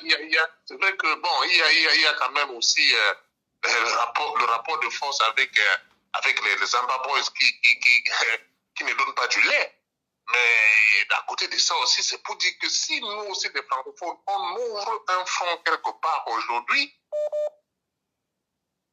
un front du côté des anglophones, un front du côté des francophones, avec Boko Haram et autres, ça non. Bien, s'il tient encore, c'est que vraiment, c'est qu'il est un Jupiter. Mais il n'est pas un Jupiter, il est fini. Il n'a même plus de dents dans sa bouche. Donc, il a dit qu'il faut seulement achever. C'est-à-dire qu'il est même à deux fils, il faut seulement achever. Mais c'est le courage qui manque aux Camerounais, aux francophones plutôt, de se lever. Il s'est dit que bon, maintenant, nous allons achever le travail. Justement. Que vraiment, voilà, tu as tout dit. Vraiment, tu as dit que moi, parfois, j'ai l'impression que tu es un prophète. Parce que tu parles exactement comme les pasteurs là, de l'église. Là. Parce que eux, au moins, comme ils passent le temps à étudier la Bible, finalement, ils nous disent des choses vraiment qui touchent. Mais toi, tu as la lecture politique vraiment de la situation du Cameroun. Et celui qui n'a pas compris ça, c'est qu'il n'a rien compris de tout ce qui est en train de se passer. Qui peut nier ici que Mars était le premier au changement dans la paix? Mars était le premier à sensibiliser pour les élections 2018. Et encore qu'il n'était pas derrière Kamto, il était derrière Cabral. À l'époque, oui. À l'époque, nous, on croyait, en début 2018, on se disait, voilà, Cabral Libi, c'est un jeune, et puis il est percutant et tout ça. On ne savait pas que c'était un jeune vendu. D'ailleurs, j'ai fait plusieurs émissions avec lui ici. J'ai contribué à la popularité de Cabral, et énormément même. Cabral est devenu populaire en grande partie grâce à moi. C'est pour ça, parce que moi, je te suis à l'époque quand tu faisais tes débuts avec les Sama et machin et tout, je ne sais pas comment ils s'appellent encore. Et Sissimi, si c'est Sissimi. Oui, et Sissima. Oui. Voilà. Et Sissimi, je vous suivais à l'époque là. Voilà. Tu as toujours été cohérent. C'est-à-dire que tu es enraciné dans le changement. Tu es cohérent dans tes bottes. Les gens peuvent raconter tout ce qu'ils veulent. Tu es cohérent. Et ça, c'est-à-dire que vraiment, on peut tout dire. Moi, je te dis merci pour tout ce que tu es en train de faire. Et je crois que tous ceux qui sont connectés sur ta page devraient partager au maximum tes vidéos parce que vraiment, c'est une prophétie que tu fais. Et si les Camerounais veulent vraiment se sauver, ils veulent sauver leur pays, vraiment, il faut que vraiment nous arrivons à trouver une solution parce qu'on ne va pas éternellement continuer à payer les visas pour rentrer dans notre propre pays. D'accord. On ne va pas continuer à payer les visas pour rentrer dans notre propre pays. D'accord. Donc, merci encore pour l'occasion que tu m'as donnée et puis bonne soirée à vous. Merci, bonne soirée à vous également. Pour ceux qui ne savent pas, Cabral, il est venu sur ma page là. Ça avait tellement le goût, le gars était content de l'audience et tout ça. Le gars, il a décidé il a dit qu'il ne peut pas ne pas revenir. Il a dit que non, il ne peut pas ne pas... Allô? Allô? Oui, bonsoir. Willy de Paris. Ma bro d'Adem, Nahao. Non, Adé. J'ai vu ton appel, j'ai dit qu'il faut que... Ouais, la personne qui appelle avec le numéro privé, excuse-moi juste, je finis. Après Willy de Paris, tu appelles, je vais te prendre. Parce que justement, j'étais en train de vouloir prendre d'abord Willy de Paris. Là, après, je vais te prendre. Parce que Willy de Paris l'a appelé, c'est quand même quelqu'un de très important dans notre lutte. Alors, mon gars, on t'écoute. Ouais, Max, franchement, ce que je vais dire, c'est que, tu sais, on a tout compris. on a tout compris. Et je vais dire une chose, c'est que tous ceux qui se battent pour faire comprendre aux gens que automatiquement on est forcé d'aimer Kamto sont en train de faire une bêtise. Parce que Kamto, c'est quelqu'un de charismatique et il n'a pas besoin d'efforts pour que les gens puissent l'aimer. D'abord, on a commencé par l'aimer. On a commencé par l'aimer, pas parce qu'on nous a forcé de l'aimer, parce qu'on connaissait qu'il fallait l'aimer. Et je pense que jusqu'à là, le dictateur, le tyran, continue à maintenir ses positions au pouvoir. Moi, je suis tout d'accord avec toi. Je suis tout d'accord avec toi.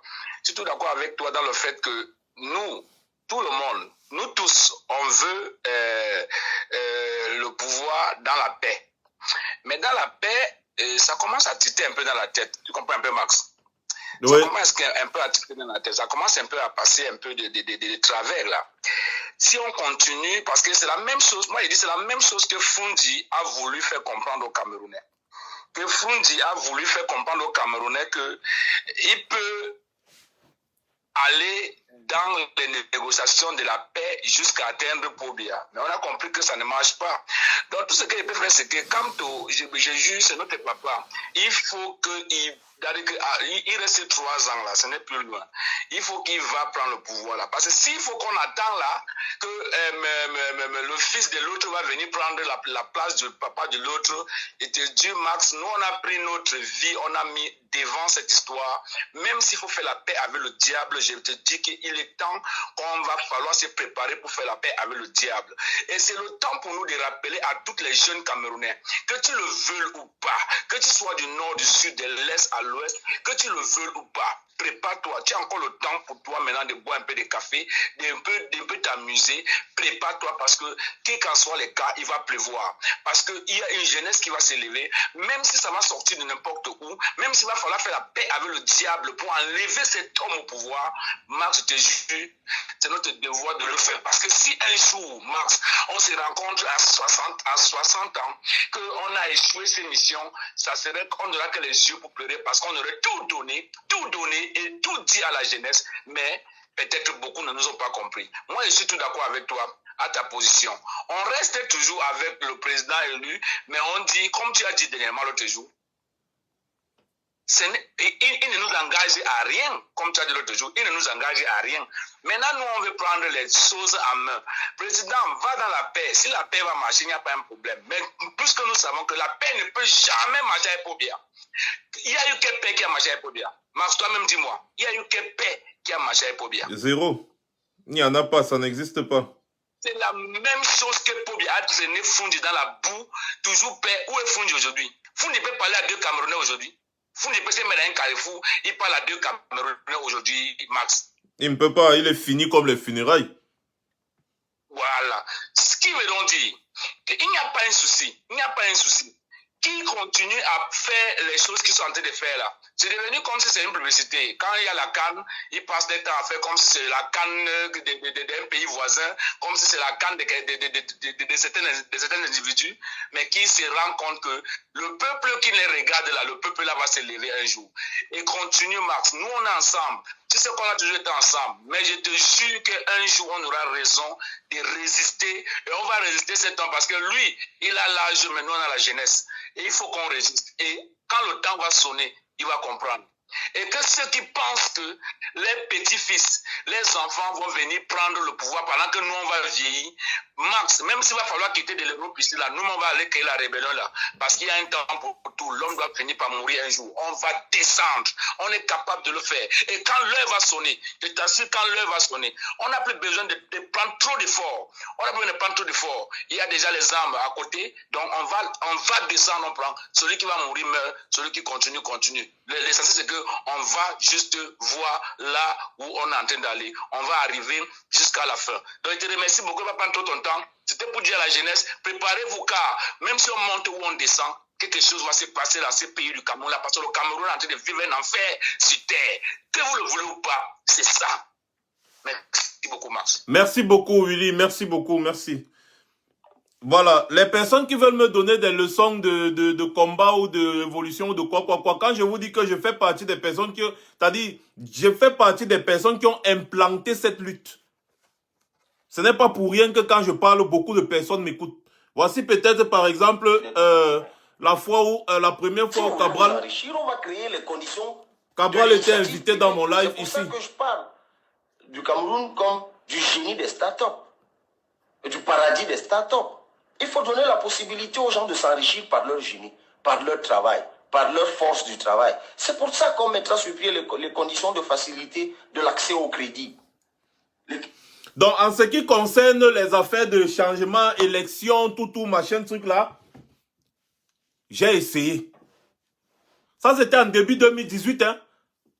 Et quand il est venu une fois, il est encore venu une deuxième fois. Parce qu'il a senti qu'il y avait de l'audience. Il y avait une très grande audience. Et les gens étaient galvanisés. C'est après qu'on a compris que c'était un roublard. C'est Boris Bertol qui m'appelle, il me dit, non, Max, le type que tu vois là, il ne faut pas croire en lui. C'est quelqu'un que je connais personnellement. Je lui dis, ah bon, il me dit oui. C'est un gars qui il n'est pas droit. J'ai dit, ah bon, il dit oui. Après, Boris me dit qu'il y a un monsieur que je suis depuis. Et je pense que ce monsieur-là, nous devons le soutenir. J'ai dit, ah bon? Il dit oui. J'ai dit, c'est qui? Parmi les candidats, il me dit, c'est le professeur Maurice Kamto. J'ai dit, ah bon? Il me dit oui. Va fouiller un peu le profil du professeur Maurice Kamto. Tu essayes de regarder, tu vas comprendre. C'est là où je suis parti. J'ai fait des recherches sur le président Kamto. Et j'ai vu que c'était un homme charismatique qui s'est battu et qui s'est sacrifié pour le pays, qui a fait beaucoup de choses pour ce pays-là. Et j'ai compris que le monsieur me dit, bon, mais dans ce cas, il faut le soutenir. Et même jusque-là, j'étais contre les personnes qui lynchaient un opposant. Je disais non. Même si on dit que Cabral, il est comme ça, laissons, il faut, parce que nous, on croyait que l'opposition pouvait se réunir. C'est quand Cabral a commencé à dire que non, l'opposition ne peut pas se réunir. Si vous voulez qu'on se réunisse, il faut que Gaga Aman Adi soit dans le... Je dis que mais, Gaga Aman Adi va venir faire quoi dans l'opposition quand Gaga Aman lui-même, il dit que il est un soutien de Paul Biya. Donc c'est là où j'ai commencé à dire que Cabral, c'est un toqué. Et j'ai fait des vidéos ici pour démontrer aux Camerounais sur comment est-ce que soutenir le président Kamto. Et pourquoi le soutenir? J'ai fait des décryptages sur lui. Il y a beaucoup de farfelus là qui n'existaient pas. Ils n'étaient nulle part, on ne les connaissait pas. D'autres étaient dans le Congo ça. Et aujourd'hui, c'est eux qui veulent me donner des leçons. Bonsoir, allô? Oui, bonsoir, Marc. Bonsoir. Désolé, hein, il fallait que je prenne Willy de Paris. C'est quelqu'un de très important. Alors, on t'écoute. Il n'y a pas de quoi, Nous sommes ensemble, nous sommes dans ce combat et nous irons jusqu'au bout. Comme disait le président Maurice Kamto, j'ai beaucoup aimé ce qu'a dit Willy de Paris parce que quand on regarde cette histoire-là, si le président Maurice Kamto choisit le chemin de changement par la paix et il y arrive, mais nous adorons, nous sommes totalement d'accord. Mais nous avons l'histoire avec nous, de notre pays, depuis 1958. Donc, on voit très bien que face à ces gens-là, il faut un certain équilibre de la terreur. Donc, c'est pour ça que je n'ai aucune, je n'ai aucune difficulté à supporter notre position. Parce que là, tu viens de montrer les images avec Cabral Leby. Mais Cabral Leby dit que pour gagner son poste d'honorable, mais il a mis des bidons d'essence. Mais qu'est-ce qu'il y a? C'est la même chose quand il dit que j'ai préparé les bidons d'essence, prêt à brûler le tribunal, mais ça veut dire très bien qu'il sait qu'en face, ces gens-là ils ne comprennent que le message de la violence. Et le président Maurice Kamto lui-même, dans une de ses sorties, avait dit, si ce régime ne nous permet pas de respecter la voix du peuple, il va lancer un mouvement populaire insurrectionnel. Mais quand on dit un mouvement populaire insurrectionnel, ça veut dire tout le peuple se soulève. Or, le peuple, comme je le dis toujours, c'est un tsunami. La violence du peuple, ce que nous voulons faire là, ce n'est rien à côté de ce que peut faire le peuple. Donc, ce que nous espérons, c'est vraiment que cette vision-là, c'est pour ça que je dis que je pense que nous avons la bonne vision de cette situation. Nous avons la bonne vision parce que nous savons que ces gens-là, ils ne comprennent que ce langage-là. Et on a toute l'espérance de voir nous. Je vous dis, si on ne suit pas cette vision en 2025, Biya, même couché sur un lit où un de ses enfants va gagner les élections, et ils vont dire changement dans la paix. Donc nous ne voulons pas ce changement. Le changement que nous voulons, c'est quelqu'un qui va remettre notre peuple sur les orbites du développement. Ça me permet de rebondir sur un troisième point qui est très important.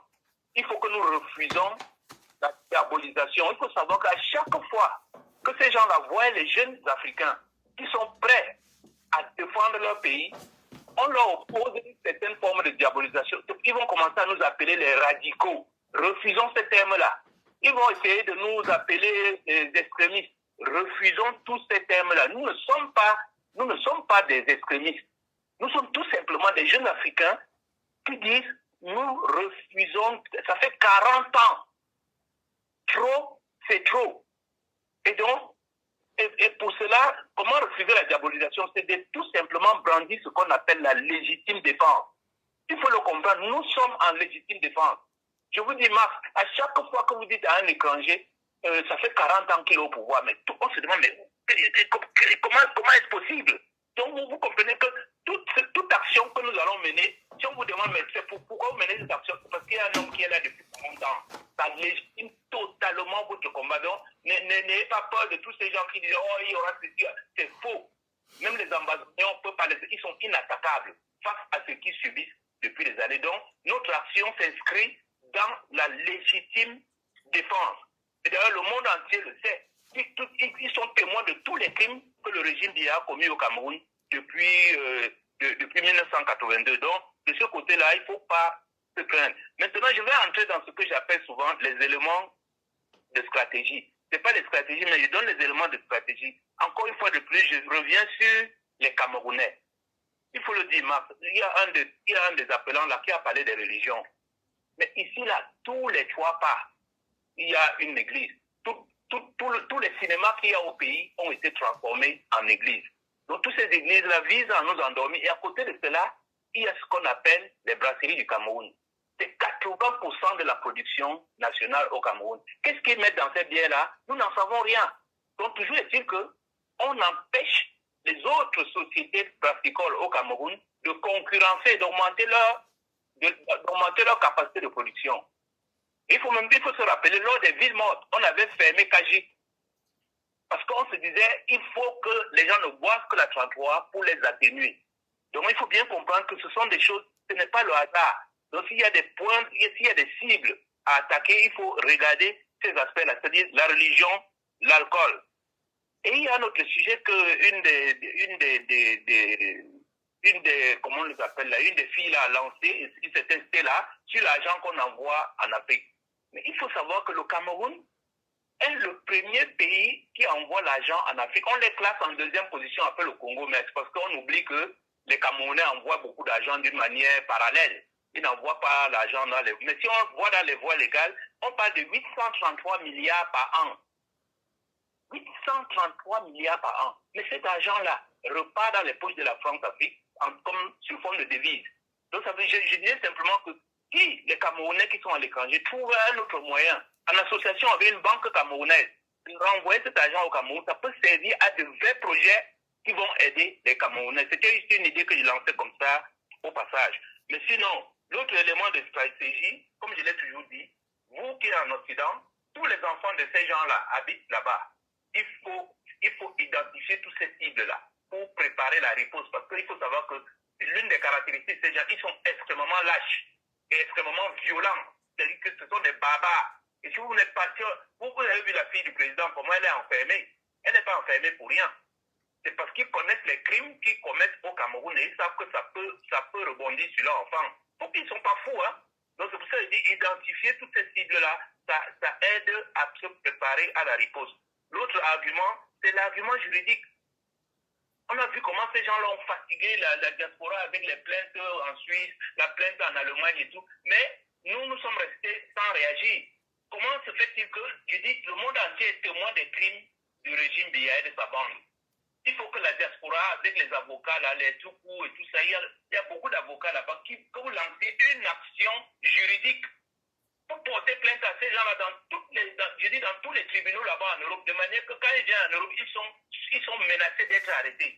C'est le seul moyen aussi de les fatiguer parce qu'ils vous font dépenser de l'argent à gauche, à droite et tout. Et c'est une stratégie pour eux. Mais en face, quelle est la riposte?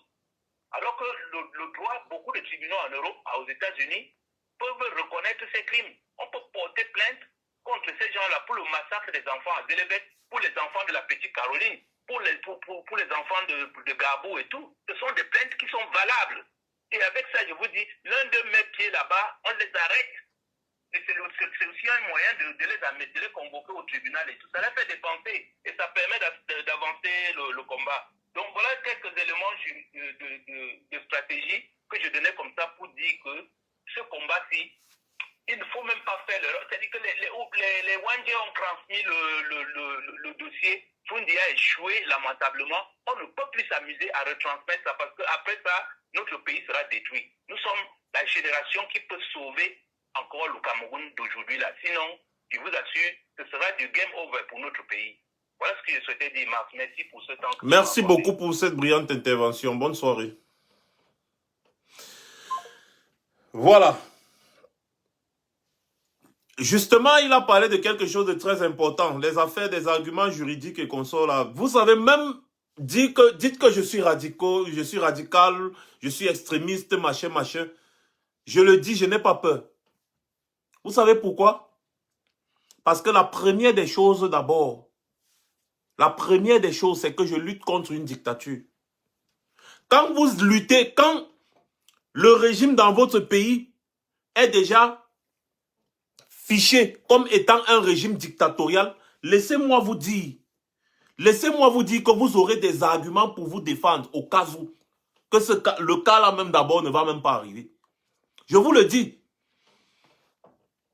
Le Cameroun est l'un des premiers pays dans le monde où les restrictions des libertés individuelles sont pratiquées. C'est confirmé par toutes les organisations internationales que vous imaginez. D'ailleurs, aux États-Unis, ils sont en train de vouloir lancer une loi pour accueillir les Camerounais, c'est-à-dire les Camerounais qui arrivent aux États-Unis seront des réfugiés politiques permanents, des réfugiés politiques temporaires.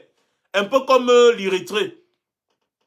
Quand les Érythréens arrivent en Italie, dans certains pays, là, quand tu dis je viens de l'Érythrée, je suis érythréen, directement, tu es d'abord directement, les Érythréens ne passent pas par la même procédure que les autres pays en ce qui concerne les demandes d'asile. Directement, ils sont d'abord sous protection. D'abord, c'est comme ça que ça fonctionne. Et les États-Unis veulent lancer cette loi pour les Camerounais. Pourquoi? Eh bien, parce que le Cameroun est un pays qui ne respecte rien. Le gouvernement camerounais est un gouvernement qui viole les droits fondamentaux des Camerounais. Vous comprenez un peu de quoi je parle? Allô? Allô? Oui, bonsoir, Salut, on vous écoute. Bonsoir, oui, bonsoir, salut. Oui, oui, Mars, j'appelais juste pour dire un truc, j'interviens pas souvent, mais j'ai été toujours à toutes les marches, partout, avec vous, avec Calibri, avec tout le monde. Je vous dis une chose, c'est que je vous encourage à 2000%. Je vous dis pourquoi. Là où je suis prêt à vendre tout ce que j'ai dans ma vie pour ce combat. Parce que j'ai de mauvais souvenirs de mon pays, de ce qui s'est passé là-bas. J'ai vécu des choses dans mon pays qui m'ont rendu vraiment, je sais pas comment je vais te dire ça, Max. Ce que je suis aujourd'hui, la façon dont l'illégalité de mon pays m'a transformé en fait. Et aujourd'hui, votre combat, on parle, les gens, chacun vient, il dit ce qu'il a dit, il dit, parce qu'on dit souvent, en fait, le problème c'est que les stratégies, on ne doit pas leur parler en direct, ça c'est sûr.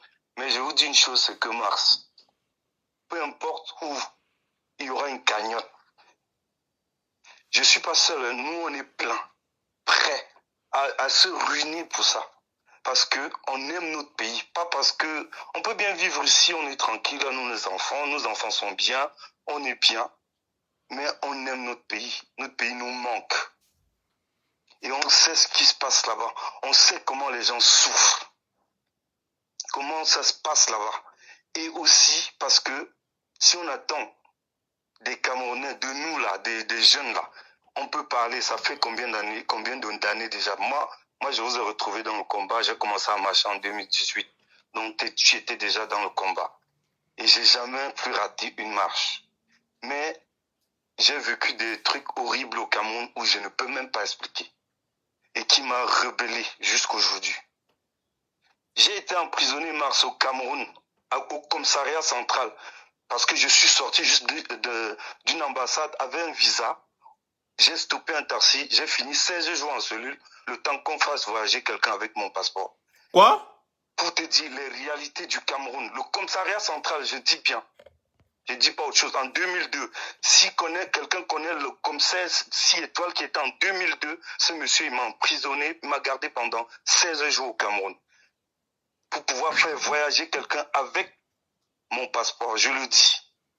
Donc, ça je connais, je suis sorti, 16 jours après, j'avais plein de chenilles au dos, parce que je dormais par terre, j'avais plein d'abcès et on appuyait, j'avais 9 abcès. Là, je le connais. À Douala, ça a été pareil, je le connais ce Cameroun-là. Ce pays-là, aujourd'hui, cette personne a cru qu'il devait changer quelque chose dans ma vie. Je suis ce que je suis aujourd'hui. S'il est vivant encore, c'est bien, parce qu'il avait ses gros lunettes comme ça, ce vieux-là. Ce vieux commissaire 6 étoiles. Quand je dis ça, s'il est encore vivant, ou ceux qui le connaissent vont le reconnaître. Et pour 10 mars, je n'étais qu'un enfant. Dans notre pays, si on ne bouge pas pour notre pays, nos enfants vont jamais avoir un sourire, ils n'auront même pas la chance de voir ce que nous on a vu quand on était petits, à peu près, parce qu'on est de la génération du président, on n'a pas connu autre chose que lui. De ce vieux fou-là. On n'a rien connu d'autre. Il faut que ça change. Et comme le président lui avait dit, je dis toujours ça, à chacun son couloir. Ce couloir-là que vous avez pris, nous on vous suit à 2000%. On vous suit. C'est un pays traumatisant. Il est inadmissible que dans un pays, Mars, qui est 80% de fonctionnaires qui parlent la même langue,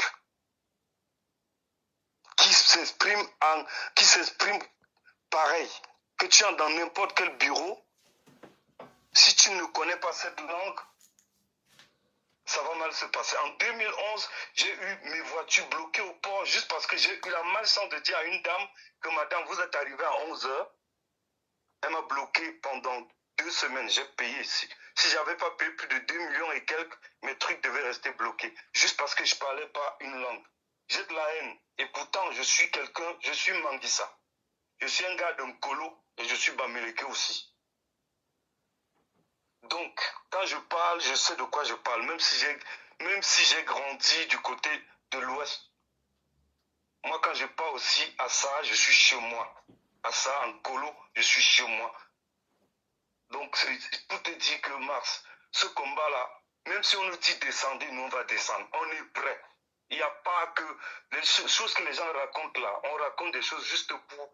On ne peut pas... Une dictature de 40 ans, tu ne peux pas la changer en un claquement de doigts dans la paix. Impossible, ça n'existe nulle part. Qu'on arrête de se raconter des conneries. Qu'on arrête ça, que les gens ils arrêtent de raconter nanani nanana. La réalité est là, l'effet est là, c'est que si on ne bouge pas, on est mort pour les 100 prochaines années. Point. C'est tout. Voilà, merci beaucoup. Ce qu'on raconte là, c'est comme ça, Mars. Donc, je vous dis merci beaucoup, continue ton truc. Et nous, on attend, peu importe le moyen, on attend. D'accord. On attend, on est là, on suit tous les jours. Je suis tous les jours. Merci beaucoup, Mars. D'accord, merci, bonne soirée. Bonne soirée. Voilà, donc, les gars, faites encore un dernier tour de partage avant que je ne coupe le live parce qu'on est déjà arrivé dans les temps. Ce que moi je vais dire aux Camerounais, c'est qu'il faut que les Camerounais arrêtent parfois de faire comme s'ils sont des êtres exceptionnels. Nous ne sommes pas exceptionnels, nous sommes tous sur la terre.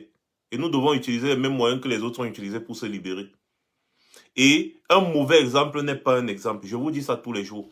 Si on veut se libérer, on doit prendre des exemples de réussite. Je vous prends un exemple simple. La France. Vous savez ce qui s'est passé en France lors de la Révolution. Vous savez très bien ce qui s'est passé aux États-Unis pendant les révolutions, pendant les révoltes. Vous le savez très bien. Prenons l'exemple de l'Afrique, en Algérie, par exemple.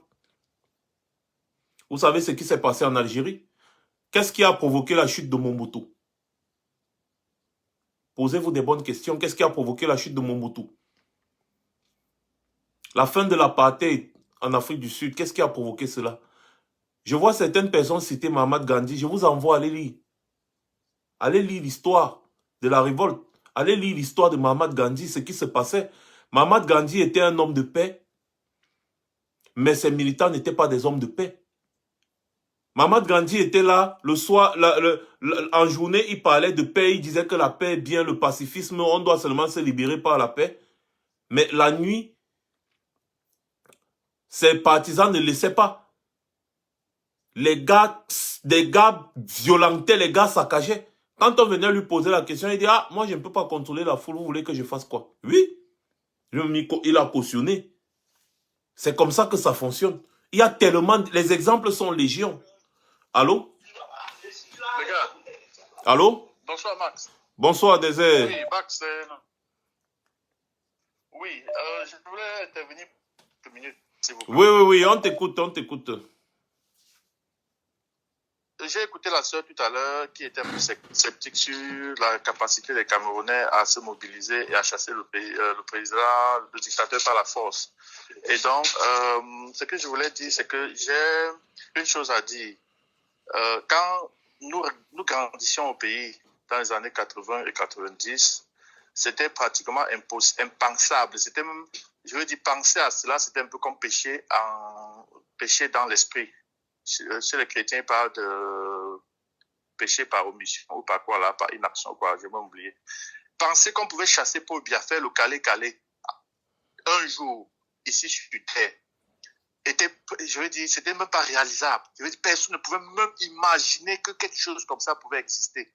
Comment ça? Paul Biya, l'homme lion, le plus puissant de tous les puissants, celui que tous les chefs traditionnels ont couronné comme le roi des rois, celui qui a pris l'os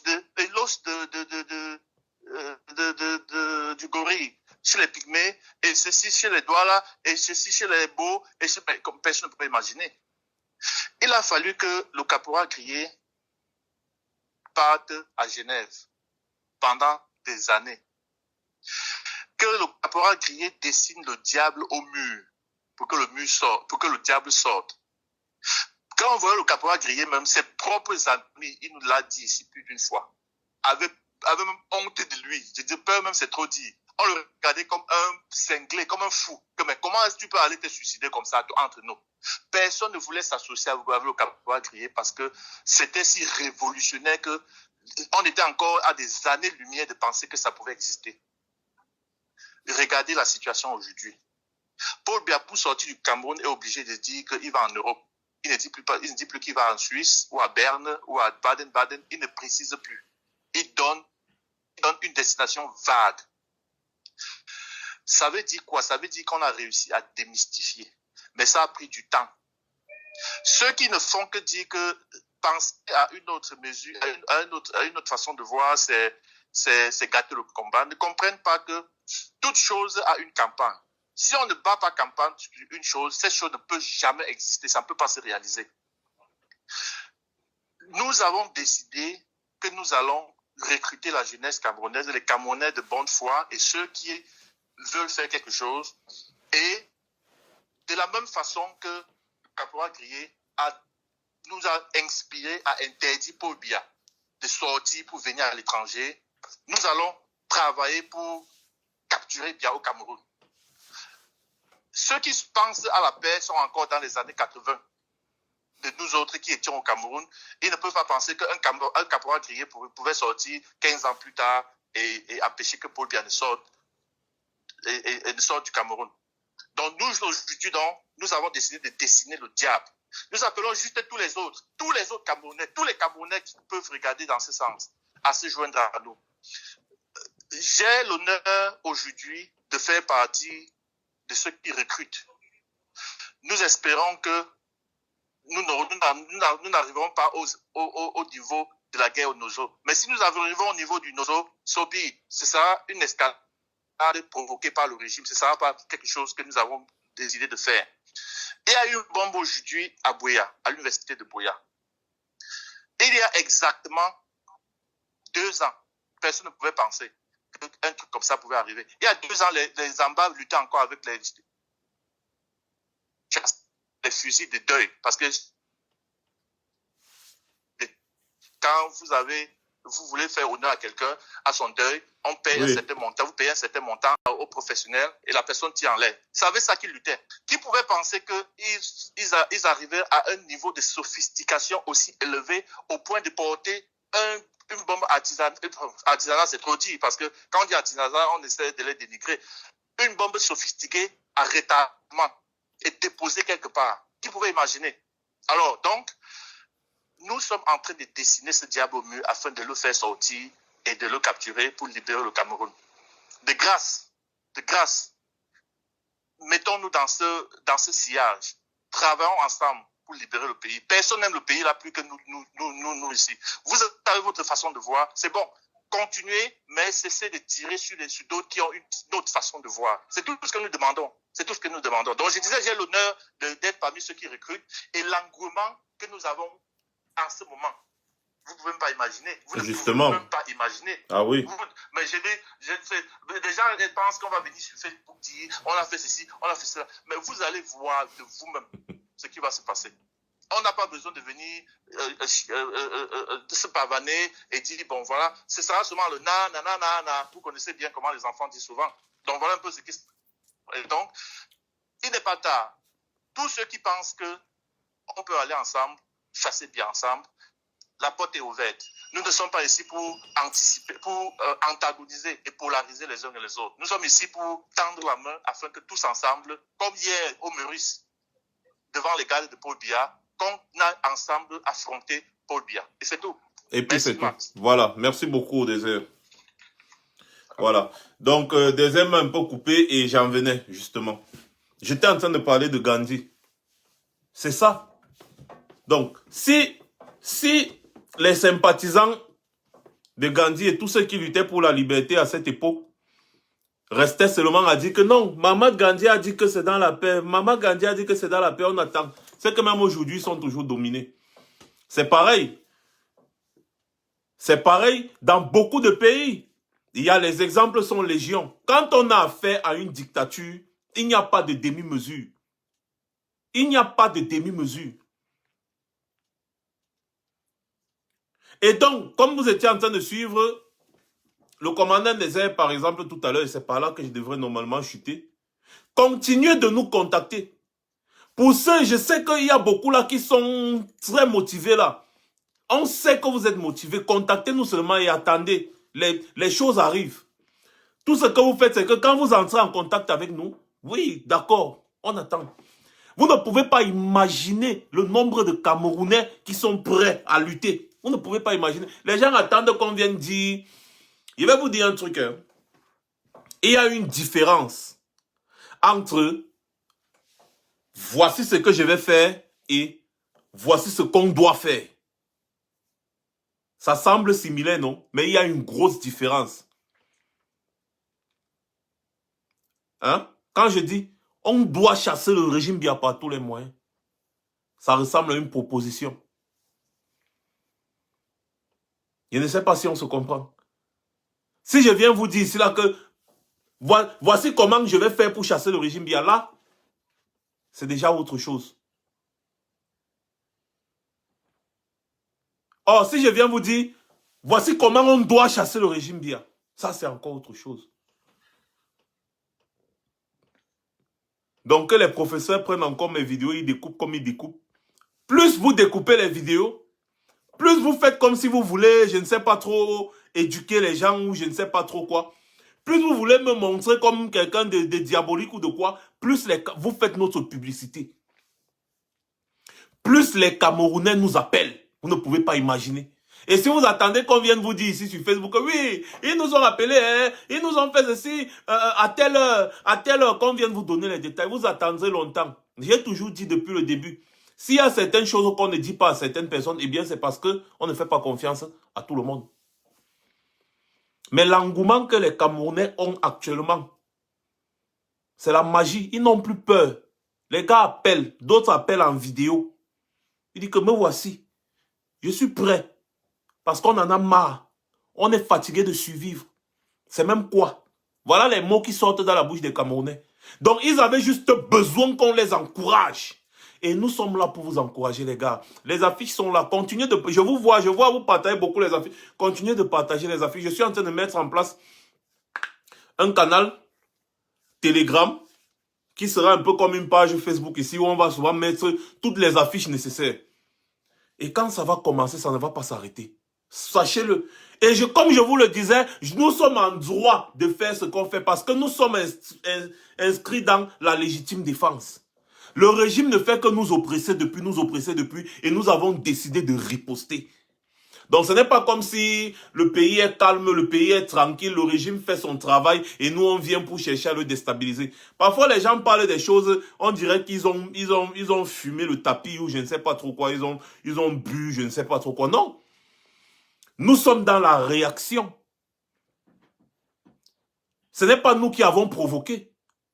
Et si on arrive à l'extrême, c'est à cause du régime, c'est pas nous. Nous sommes dans la réaction. C'est de la légitime défense. Donc, il y a des gens pour décourager certains, ils vont venir vous dire, oh, les gars, vraiment, la loi va frapper. Il y a même l'autre qui est venu jusqu'à dire que c'est du terrorisme.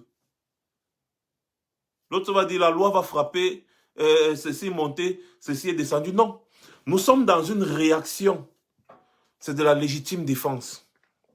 Je suis en train de clôturer le direct et pour tous ceux qui me suivent savent très bien que je clôture toujours le direct avec un peu de divers. C'est comme ça. Je vous ai déjà expliqué à plusieurs reprises pourquoi face à un régime dictatorial comme celui-là, on ne doit résigner sur aucun moyen.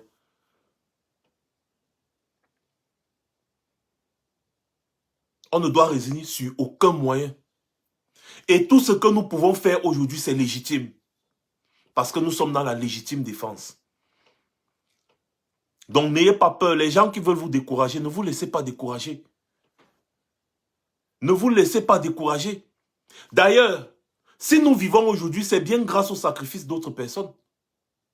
Sachez qu'à l'époque, les Ernest Ouandié et tous ceux qui étaient dans les brousses, on les appelait des terroristes, des hors-la-loi, des maquisards, tous les noms d'oiseaux que vous pouviez imaginer. Or, eux, ils savaient qu'ils étaient en train de se battre pour la libération du Cameroun. Mais à l'époque, comme c'est eux qui étaient dans les brousses, eh bien le régime en place disait que c'était des terroristes, c'était des voyous, c'était des bandits, exactement comme ils sont en train de traiter les Ambaboy aujourd'hui. Ils disaient que les Ambazoniens, c'est des terroristes, c'est des voyous, c'est des bandits, c'est des ceci, parce que c'est eux qui ont le pouvoir. Parce que c'est eux qui sont à Yaoundé, c'est eux qui ont le pouvoir, c'est eux qui décident de qui est terroriste et qui est bon Camerounais. Ça a toujours été comme ça, n'ayez pas peur de ces mots. Parce que lorsque tu te bats contre une dictature, on va toujours te mettre on va toujours te traiter de tous les noms d'oiseaux. Ah, ce sont les terroristes, Qu'est-ce qu'ils ne nous ont pas dit peut-être de la brigade anti-Sardina, par exemple? Mais c'est quand nous aurons gain de cause que l'histoire retiendra que nous sommes battus pour la bonne cause. C'est pour ça qu'aujourd'hui on parle en bien des Félix Moumié, des Ernest Ouandié, des Oumniobé. À l'époque là, c'était des voyous, c'était des bandits, c'était des brigands. À l'époque là, on les traitait comme des brigands, comme des terroristes. Exactement comme on nous traite aujourd'hui. Donc n'ayez pas peur de ces mots. C'est pour ça que je dis oui, je suis radical et alors. N'ayez pas peur de ces mots. C'est toujours comme ça. Vous pensez que le régime de Yaoundé, ou bien les affiliés du régime de Yaoundé vont nous dire que vous là, vous êtes des bons Camerounais. Non, ils vont toujours essayer de nous noircir. Nous sommes sur le bon chemin. Continuez de nous contacter. Ne vous laissez pas distraire. Ne vous laissez pas décourager parce qu'il y a beaucoup qui veulent vous décourager. Si le lion a peur de la gazelle, il va mourir de famine. Et actuellement, nous sommes en position de force. C'est nous les lions. Et le régime Biya, c'est la gazelle. Nous n'allons pas caresser, nous n'allons pas avoir peur de la gazelle, sinon nous allons mourir de famine. C'est nous les prédateurs. Sachez-le. Parce que nous avons la force du nombre. Nous avons la force du nombre. Même l'éléphant, il dit l'éléphant, quand il y a une armée de fourmis qui s'en prend à l'éléphant, l'éléphant tombe. Une armée de fourmis. Une fourmi, deux fourmis, trois fourmis, là, non, l'éléphant va piétiner les bêtises. Mais quand il y a toute une horde de fourmis, l'éléphant va tomber. C'est comme ça. C'est nous les prédateurs. Parce que la fourmi est toute petite comme ça, là. L'éléphant est grand et puissant. Il a le pouvoir, il a le poids, il a la masse. Il est comme ça. Oui, voilà. Oui, l'éléphant, on va dire, non, vraiment. Mais quand c'est une horde, une armée de fourmis, c'est eux qui deviennent les prédateurs. C'est nous les prédateurs. Eux là, ils sont nos proies. La seule chose, c'est que nous, c'est à nous de décider comment est-ce que nous allons consommer nos proies. C'est à nous de décider comment est-ce que nous allons les dévorer. Ce qui est sûr, nous devons les dévorer. N'oubliez pas, n'oubliez jamais ceci. Si le lion a pitié de la gazelle, il va mourir de famine. On ne renverse pas une dictature avec les bénis oui-oui ou avec les caressements dans le sens du poil. On renverse une dictature avec la brutalité qu'il faut. Voilà. Passez une bonne soirée. C'était Max Seigneur Ivoire. Je reviendrai très certainement. Nous sommes dans la phase du recrutement. La prochaine étape, nous vous ferons savoir. Bonne soirée à vous.